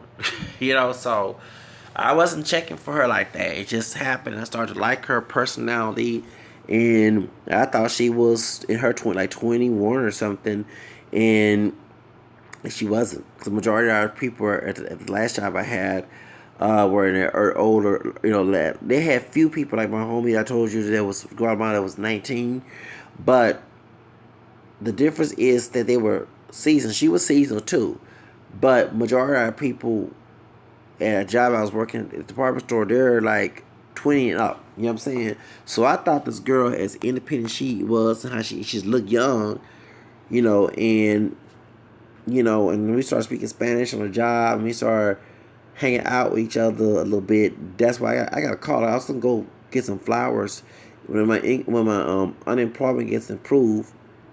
I'm still working. I just don't work every day, so like again, bro. I might buy some flowers to go visit her at her job that she's working now. Cause her birthday's coming. She'll be 20 in 2 days before my birthday. So I'll be 38, and like I say, hopefully, it probably is a wife. Cause I'm looking for everybody. I said, what? I'm not looking for no thought in the situation, folks. At my job, when I was working at Macy's, I said, no, babe, no. I told the supervisor, the light skin one, the real light one. I told her, I said, yes, I'm almost 40. I'm looking to get married. Okay, I'm not trying to have a girlfriend and make baby mamas out of her. You know what I'm saying? I'm planning to get married. Better be baby mama in marriage. I wasn't looking all her booty. Okay, I'm not.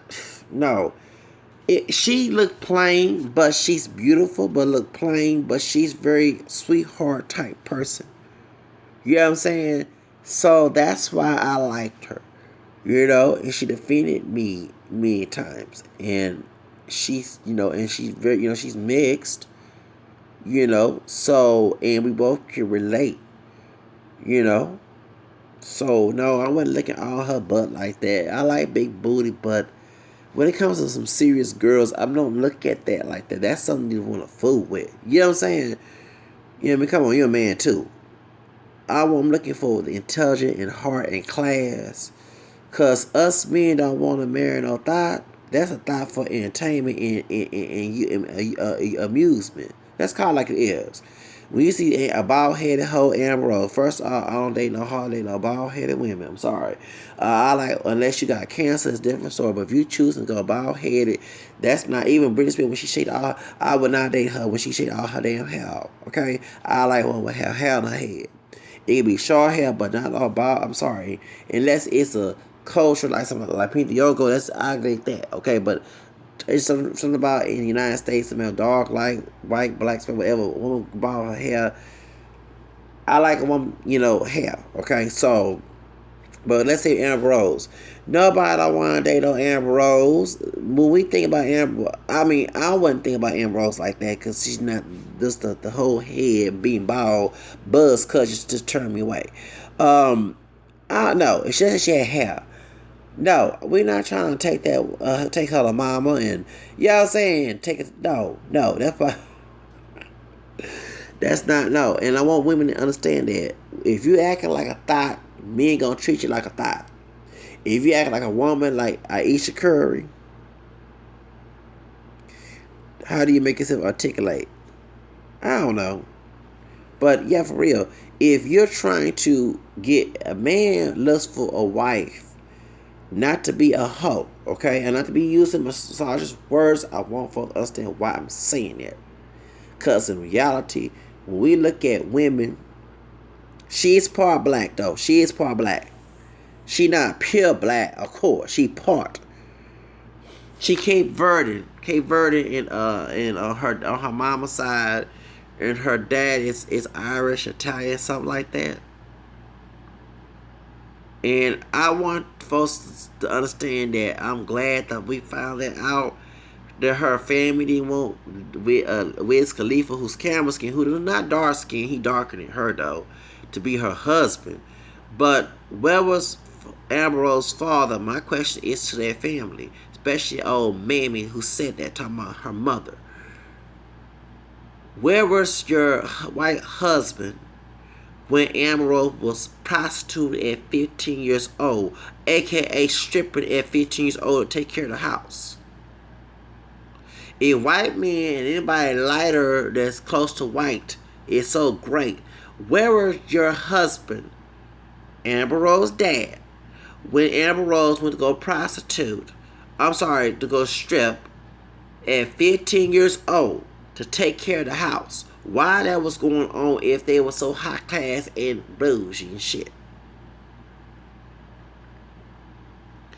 Are you serious? A lot of Cape Verdeans hate being African. That's a shock because I would think that's American attitude. I wouldn't think that would be a Cape Verde attitude. And it's funny because left eye Lisa Lopez, she's Cape Verde. You know that, right? Left eye Lisa Lopez with a C. I mean with an S, excuse me, not with a Z. That's Portuguese with an S. Lopez with an S is Portuguese, not Spanish. Spanish with a Z. She's Cape Verde. Yeah, African American. Yeah, left out Lisa Lopez. And I met Cape Verde who my complexion. When I was at, I won't even mention nobody's name. It was a sister. She's from New Hampshire or Delaware or something like there.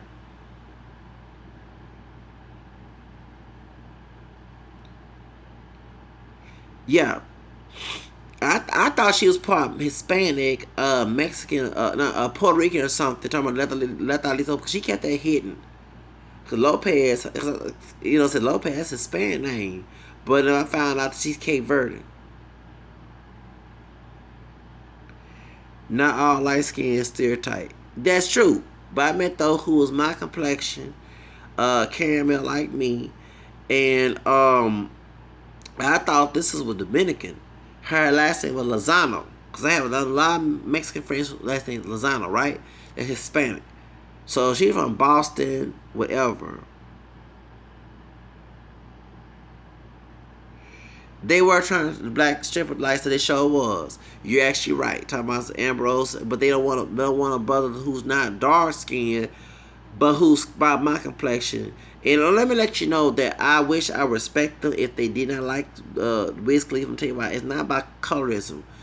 Wiz Khalifa showed a negative attitude once again. His camel skinned brother of a bad stereotype of African American men. Okay, and he smoked weed before he was going with Amber Rose. Okay, well, I think she was dating Kanye at the time. All right, and Amber Rose. What do you mean converted? What do you mean converted Hispanic? What do you mean? What's he talking about? Okay.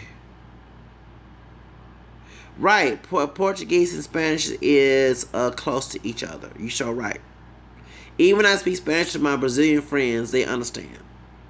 And even people from Angola, African people from Angola, I speak Spanish because I speak Portuguese. They understand exactly what I'm saying.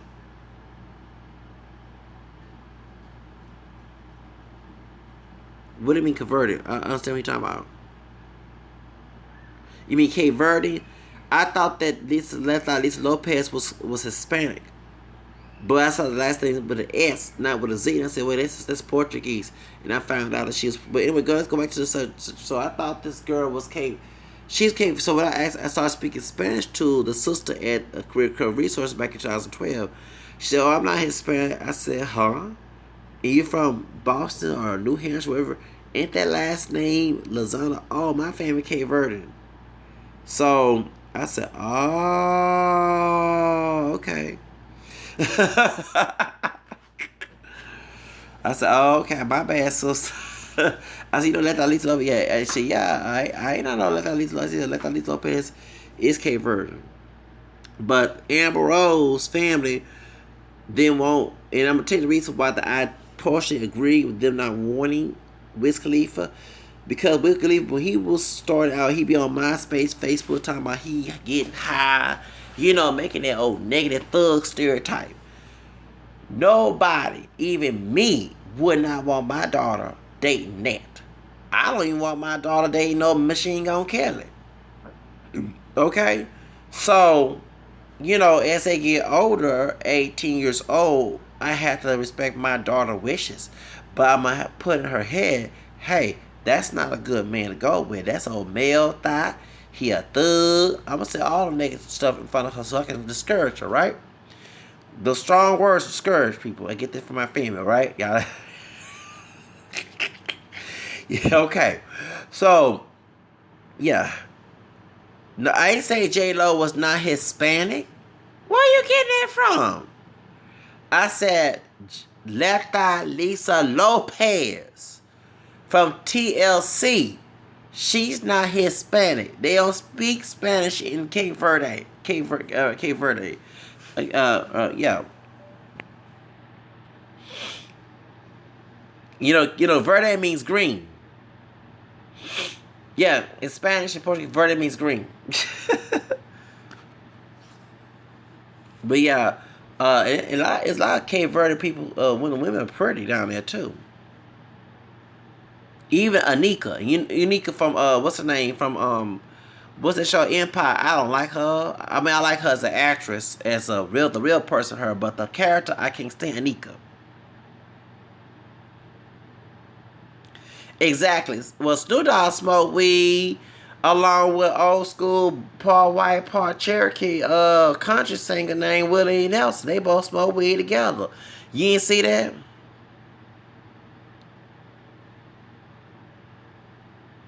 It's worse coming from Bruce converted.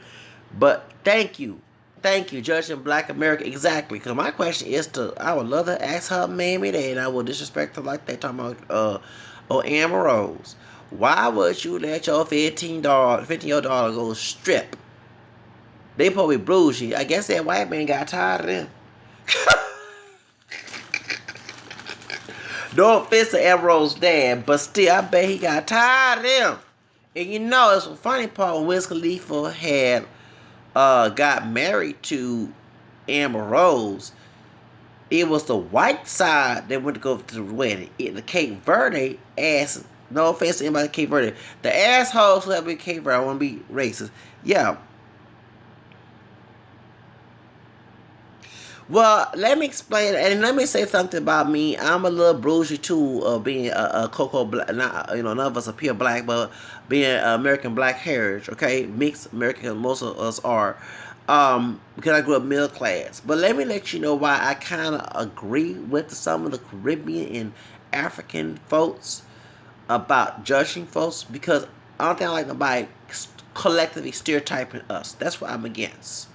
But the ghetto trash that I was talking about earlier in my video, who they call themselves niggas, that's why they're judging. Okay? Reason why a lot of Haitian and other Caribbean people, Hispanic people, African people, Asian people don't want to fuck with those African Americans because of them trashy ghetto motherfuckers who perpetrate with that nigga stereotype, call themselves niggas and shit. That's why. Culture Corporation, I just gave you one here about Culture Corporation. That is Miley Cyrus. And not all hip hop is trash and ghetto. That's the stereotypical. See, one thing, I'm glad you brought that up, Richard, because nasty Miley, I get high, whatever she loves smoking weed, whatever the song she had, with all stuff on her face. Okay, that Culture Corporation. Okay, Hannah Montana. Okay. Hannah Montana, they shouldn't, okay, and they moved to the ghetto and turned to be, okay, but let me tell you the reason why they do judge, okay? I'm going to tell you the reason why. Because majority those who are from the Caribbean and Africa or Latin America moving to the ghetto, they're doing it for temporary reasons. They're not trying to stay in the hood for centuries and generations in welfare section 8. That's why I was happy that Trump started cutting it off. Because some people getting too spoiled with that shit. Okay? So, do you understand that? So, I'm not saying I'm against it. They shouldn't judge me because I'm doing something in my life. I'm not trying to make this YouTube video and trying to make, make money on the internet, but also trying to do other things on the internet to make my own business. I'm not trying to stay in the ghetto for all my life. Hell no. Hell no. I'm not even from the ghetto. Who want to live in a jungle? I call it a jungle. But they start judging all of us. Because not all, that's why I say I'm glad I'm a unique person. I don't have no apologies being unique and different from other counterparts who choose to act a fool. And yeah, and when they judge, I do want them to judge wisely. Let's call it like it is. Instead of saying all of us are like that, like for example, not all people in the Caribbean do voodoo. Not everybody in Africa live in jungles. Okay, well, same thing. Don't judge all of us, in the ghetto. But I agree with you. But I'm just saying that they need to hear the judgment because the ones who choose to act thuggish, hood rat type mentality don't understand their reputation is getting messed up. She did, that's right. She did the ghetto shit. Miley Cyrus, she sure did. Said that Miley Cyrus did that bullshit. She went from classy, Hannah Montana to trashy. And when she went there, she went to the trashy part of hip hop. She didn't go to no upscale Lauryn Hill type hip hop. She went to the ghetto trash. And they tossed it up and down to the point they got tired of her ass. And now she wants to say she don't want to be part because she started losing money. What it was, she started losing money from white people who was her white fans when she was Hannah Montana. Let's call it like it is. And thank you. I'm informed. Exactly. Yeah, exactly. She was Class A Malibu girl. Actually, she not from Malibu. Let's get it twisted. Don't get it twisted. She from the South. Okay, she from the South. Okay, she's a Southern Belle girl. Okay, remember her dad's "Don't Tell My Heart, My Hanky Breaking Heart." That's her dad. Not no hood white dude. No, you know what I'm saying? Unless he go hang in the hood and may do some things. I'm not trying to be Wendell Williams up in here. But, you know what I'm saying? Yes, thank you. And so she became Malibu by moving to Malibu. And so what it was, when she turned 18, she wanted to get ratchet. She was trying to be the good girl turned bad Rihanna type chick. You know what I'm saying? So then, to get more ratchet, she couldn't go to rock. So she had to go to the trashy, ghetto trash. Okay, and I remember that song, Hannah Montana, Hannah Montana, Hannah Montana. And she twerking. Now, I agree, I liked her twerking. Okay, don't get it wrong. She might not have nothing to twerk with, but I liked her twerking. And I like her J's on my feet.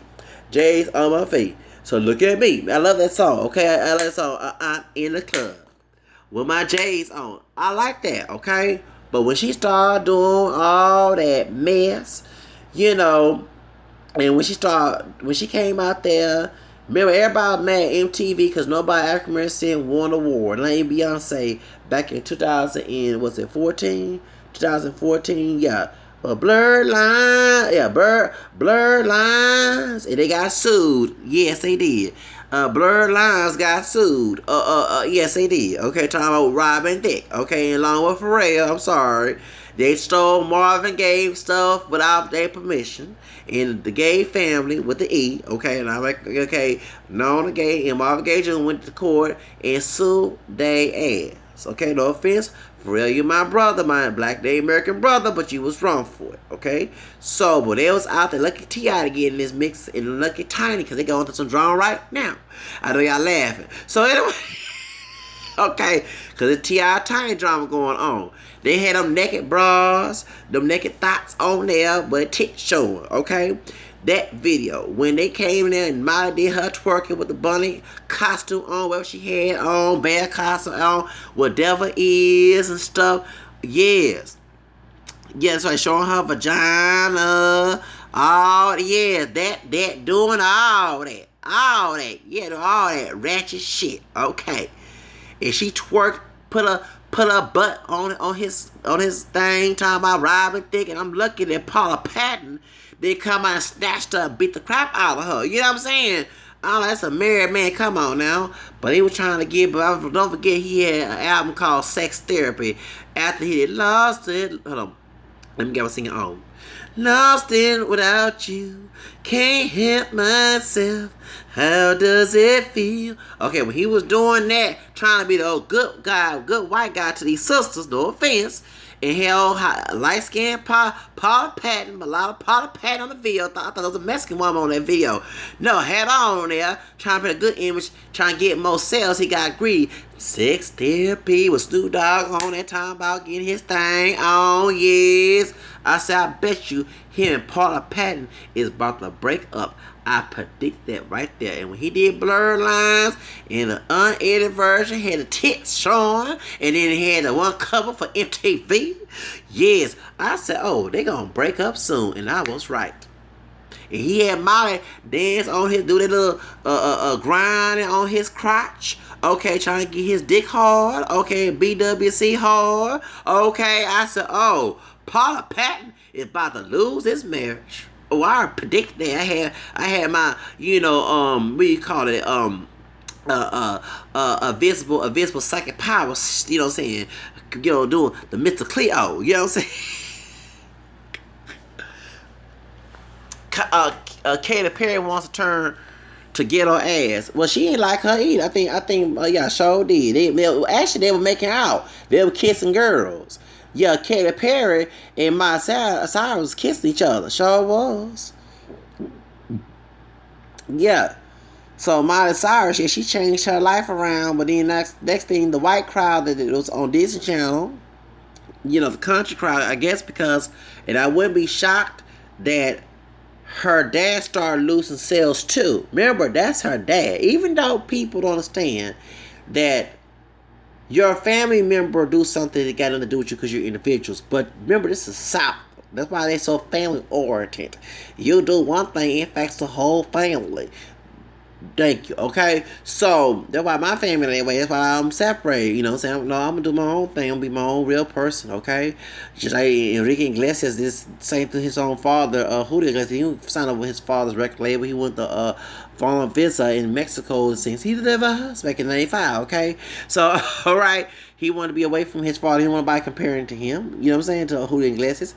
So point is, that's how I am. You know, so I guess she's so close. Her father kept his personal business, how he felt about her this daughter acting wretched because she's grown. And next thing he started losing now, this is my prediction. I bet he started losing old record sales. No one's not buying Inky Break It Heart anymore, okay? So even though back in 1992, okay? So you know what I'm saying? So when she was born in 1992, because I was in I was in the middle school when we were dancing Inky Break It Heart, and Miley Cyrus was a little girl at the time, okay, a little baby, okay? So point is, you know what I'm saying? So therefore, yeah. So yeah, so when they started losing all them sales because the white girl 19 yes, why the girl becoming lesbians? No, not all girls are becoming lesbians, and let's blame my girl Madonna. Okay, you know Madonna started that trend. That's called like and Sharon Stone from Basic Instinct. Okay, then Roseanne Barr, the same thing. You know, kissing. What's when they commit suicide? Her father, Hemingway. Come on now, let's call it like it is. And Poison Ivy was Sarah Gilbert from the Talk, and what's her name? Drew Barrymore. You know what I'm saying? And they started making them images. You know, it's a male dominant industry, so a lot of men who look at porn and see two girls kissing, they start to capitalize that. That's why. But now they're kissing each other. You know, Jimmy Kimmel, who was on a man show with Adam, what's his name, Corolla. I used to watch the man show. Yeah, I used to watch the man show. They had girls kissing on there, but now Jimmy Kimmel is kissing what's that dude who's mixed with black and American but everybody thinks he's a dark haired white guy Johnny Depp. Yeah, for real. Johnny Depp does have African in him. One of his ancestors was a mulatto free woman of color. It's on actingcelebs.com. No joke. No joke. It's for real. He is part black. And they kiss each other every time they get on and kiss each other. So, you know, for real. But they like back then, you know, they want to see two men kissing. And remember, no, I don't watch porn.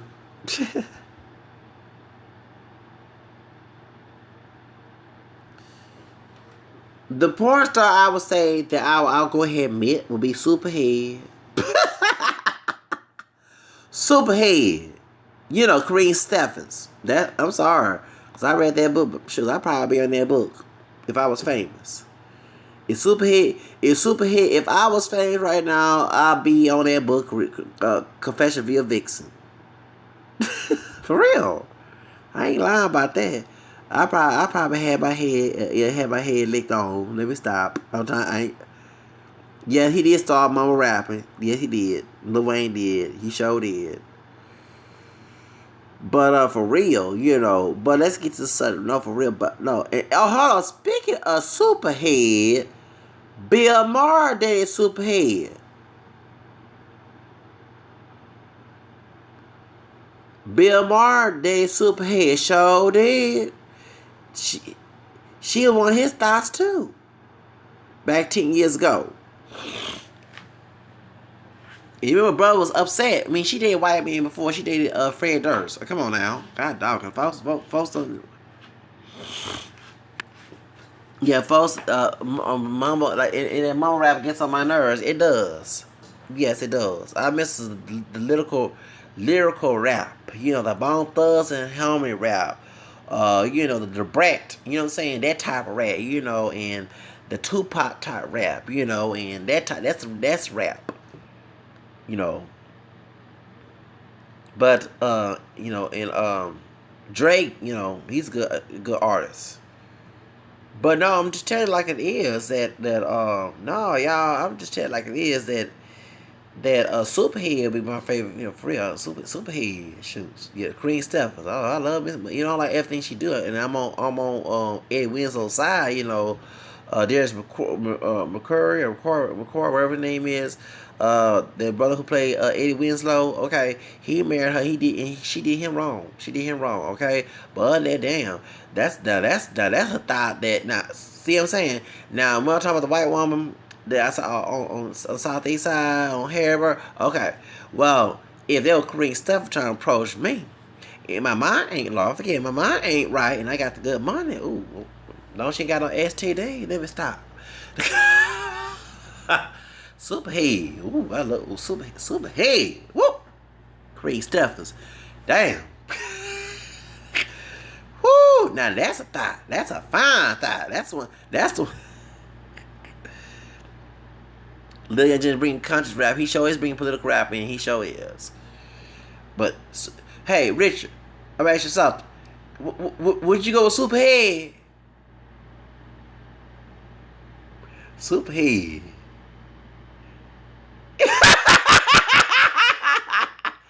No, it's not about getting head. It's just that she a fine woman. You know, I'm not trying to be profane, being biblical into it, but us men, let me and Richard relate. A fine, beautiful woman distracts us, okay? And that's the one that's gonna trick us like Samson Delilah. You know what I'm saying? Okay, about Prince Royce, but I'm talking about women. Okay, you know, the point is that's the type of woman that attract us. Like she was a fine. I'm talking about the Queen Stephens. Okay, she was. I'm serious. She was fine.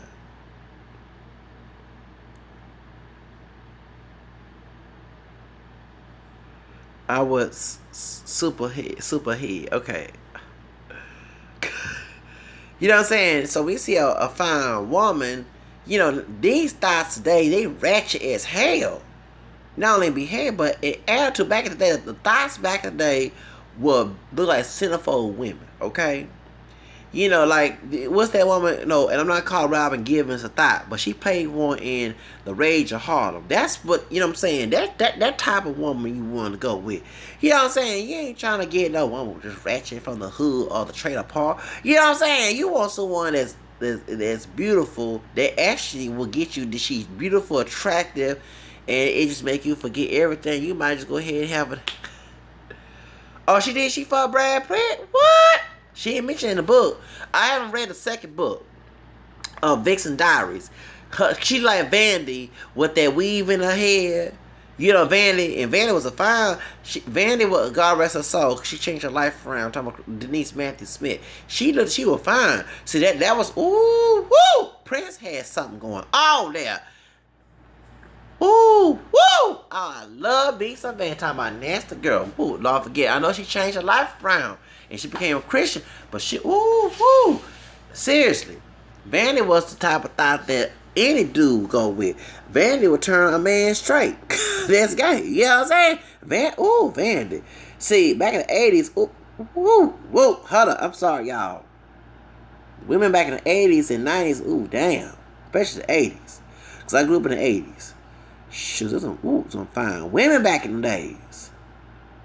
Vandy was beautiful. Shoots. Now that's the type of woman you fool with. Anyone knows that, any man knows that's the type of, this Amber Rose, this old bald headed, and I call her a bald headed hoe. That thought don't get no respect. I'm sorry. Cause you should be teaching girls to not be thoughts. When everybody use the word thoughts,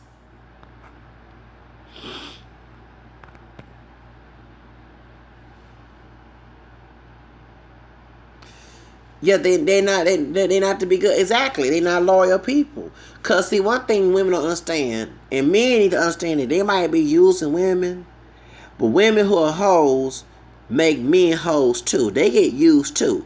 When I was having issue at the blood plasma clinic, with the supervisor there, because I said the word thought, and I wasn't trying to be disrespectful. What it was, my so-called friend who was laughing about me getting yelled about the bitch. Sorry to call it like that. Sorry to say it like that, but I'm just calling it like it is. That's how I felt about it. The mixed dude, he's Puerto Rican and black, and he's a veteran. He like a short version of Julian from what's a different world. That bright light skinned brother Willie was trying to marry and Dwayne tried to take away. He looks like him but short, okay? And he's a model, okay? Exactly. They had changed their morals exactly. And so what it was, this dude, and I'm not trying to sound gay, he's a good looking brother. He models, but it's like he lives in the suburb but hang out in the streets. I think it's more to the story besides the women taking his stuff. I'm not trying to be stereotypical. I'm not trying to be a rumor person, to be a chismoso and say a gossiper. But I think this maybe okay, no offense, because the way he looked at bad when I saw him at the blood plasma place. So, because back when he was going to get the veteran program where I used to work at as a janitor, this dude was presentable, and his pictures, you see him, you Sarah, you say, dang, he's a good looking brother. You know what I'm saying? So, I said, well, then you could be able to modeling game too, because I'm trying to get back in modeling my own set, as I told him back in the day. So, I don't want to talk about that old Jerry Meeks. Please forget that thug. Like I don't discriminate on no thug bashing. That high yellow brother, the thug, I this dark skinned thug and the high yellow thug, both Kodak Black and Jerry Meeks. They can't call me no color struck there. Let me get back to the subject. So the brother said that, yeah. So I told him, dang, what's been going on with you? He said, well, I have trouble women take your money. I said, how? When I do something with them. So instead of the assistant manager correcting his behavior, because he was talking about sex if she was not educated, meaning that the dude, so that's why I said, you need to leave thoughts alone, trying to let him know that and she talking about, can I be quiet for a second? And then later on, I apologize to be offended you. That's what she told me in the clinic, and that you was being loud, your voice carried, blah blah, this and that. I said, no, excuse, that's being partial. He was talking about inappropriate stuff too. And I wasn't trying to be inappropriate. I was trying to tell him to leave them thoughts alone. That was my message. Because by him being poor and he dirty up and looking poor, looking ratchet, the reason why he don't live in the suburbs in 19 anymore, because like I don't know his story. Okay? Yeah, you know.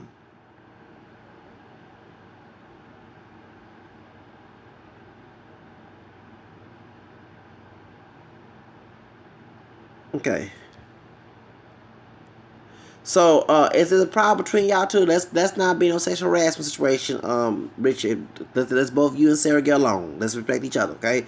But let's be self, okay? Point is, this dude, he looked. So he said these girls were taking my money, so they was taking this dude money, cause he have a part where he wants to be the goody, pretty boy brother, then be the ratchet brother. It's like two. Thank you. The thug can't be a thug at the same time. I hate when brothers do that shit. So I'm trying to tell the dude, leave them thoughts alone.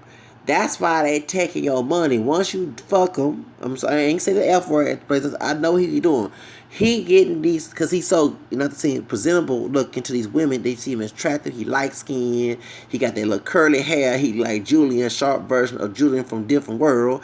These women of all races, because his ex-girlfriend, his baby mama Mexican, because he's part Mexican, he part Puerto Rican, part black. He was a doctor. I don't tell all his business. So, but these women, they use his dick. Okay, so my point is, what I was saying that while they call the women hoes, the hoes are making the men hoes being used, because while they using the women. So in this case, they was taking his money to the point he looked ratchet. He ain't like the dudes on the internet he got on social media. He looked like he just came out the street all dirty up. He just got a tan. I mean, I'm camera. This dude don't got no sunscreen. He got a little darker. No wrong being darker, but you can tell hair wasn't combed. I'm like, he got that Curtis so-called Becky good hair thing. This dude got dirty looking clothes. I'm like, damn, are you working at a doggone factory? Or are you working construction or something? No, he a model, but he letting women drain him down. He being a hoe, okay? So I didn't say the word hoe at the clinic. I used the word thought, and the manager, assistant manager who don't like me, I think she's part Asian and part white or part Mexican. I don't know what her background is because she look exotic, but she's a very mean person, and folks at the clinic don't like her. The brother is a dark skinned brother run thing, but I'm sorry. I told the Brazilian lady in Spanish, I don't like her. I hate her. I told her, because I wasn't trying to do this wrong. I don't try to break the rules. I might have a lot more, but it was other people. And even the brother used the word nigga. She didn't tell him to stop using the word nigga. Now I say impartial, because she always had a vendetta against me when she first got hired there. And I believe at the other plasma company, because I was trying to get that sister, get the Spanish chick from there, the one I had a problem with from Oakland. She's trying to go over there and become, she can get hired. So I would not be predicting they are friends.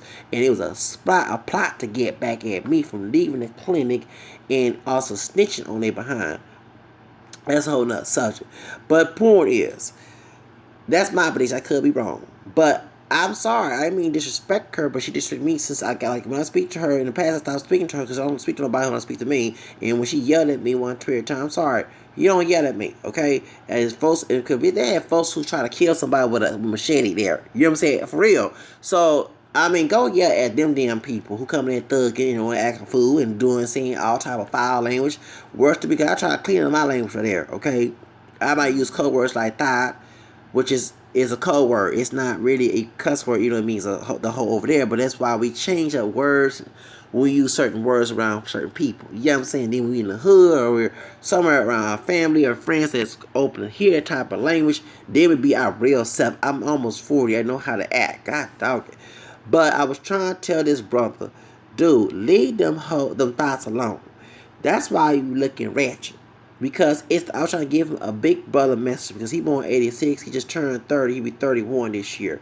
Yeah, okay, I'm 30, be 38, and I'm trying to tell this young brother, dude, do your thing, do the modeling thing, nothing wrong getting girls, you know what I'm saying, I'm not knocking you down for that, but you over here letting these women take your damn money after you fuck them. I ain't saying the F word there, but y'all know what I mean. This dude, and when I said, when he laughed at me getting yelled, I said, no dude, we're not friends no more, don't ever talk to me ever again. Because you supposed to be sympathizing with your friend. You ain't supposed to be laughing in a situation like that against over there.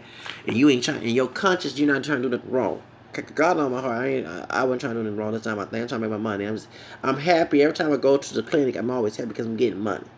I want folks to understand that. When you live in poverty, that's why. You having to see people giving you money, donating your plasma. So, you know what I'm saying? But I'm trying to tell this dude, because he told me, he said that because he women take my money. What it is that he over have these old one night stand with thoughts. He being a hoe. He using them, but they using him and stealing from him. Okay, so tell y'all these men think they using women and it's a game. It gonna hurt them, because the same women that being hoes, they gonna use them male hoes and take their damn money. Either child support, either having some goons come beat them up. Come on, y'all know that shit. he gonna learn his lesson. He just barely turned 30 years old.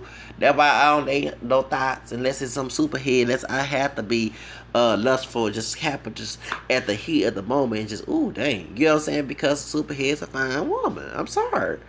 You know, anybody getting head, I'm more an intercourse person than a head person. You know what I'm saying? Me getting head, you know, I'm more an intercourse, you know what I'm saying? But that's a whole nother subject. But me personally, I ain't gonna be kissing in the mouth though. They're gold diggers, that's right, their vagina smell like poop. Exactly. They sure do. That's right. And that dude, I'm sorry, that dude, the dude who's part Latino, part black, He, you know what I'm saying, he's a model and he light skin, real light than me, curly hair, that color, the reverse, the female version of colorism, and all these women come out, these sisters and white, Hispanic, and all time. They still, but they taking his damn money. As soon as they have his sex on, they gonna, I bet he be high. He probably smoke some weed, probably smoking some kush. No, I'm not growing no dreads. I can grow dreads, but I'm not growing dreads. Let me get to the subject. They all here smoking, probably doing some drugging. Like no Bill Cosby, okay? You don't even know my government name. That's not your business. Anyway, that's not your business. Anyway, one stop. You put your government name on that's not one thing. You never put your government name on stuff like this, okay? Let's get to the subject. Point is, this dude here, yeah, he out here, yeah. So I was trying to tell the brother, I said, dude, when you went up with these thoughts, they taking your money. That's what I'm trying to tell her, and she got offended. The sister man, I'm like, I wouldn't call you no thought. Shoots. Would you be telling your young brother that too? That, hey, your friend, you better leave these type of women alone, because the dude, I'm serious. I was shocked to see this cause when he used to come to the veterans program where I worked at, they do a polished clean. He was even poor, looking for a job. He been around the world, he been in the military, you know what I'm saying? He buff. You know what I'm saying? He didn't look ratchet. You see his pictures as a model. He looking presentable. Ladies love him. But he was trying to get me to go on Baidu. I'm not fuck with no Baidu. Baidu, you gotta pay money for Baidu. Shit. Yeah, y'all know that after they inside of going. No, so he getting them hoes. I'm sorry, them thoughts from Baidu.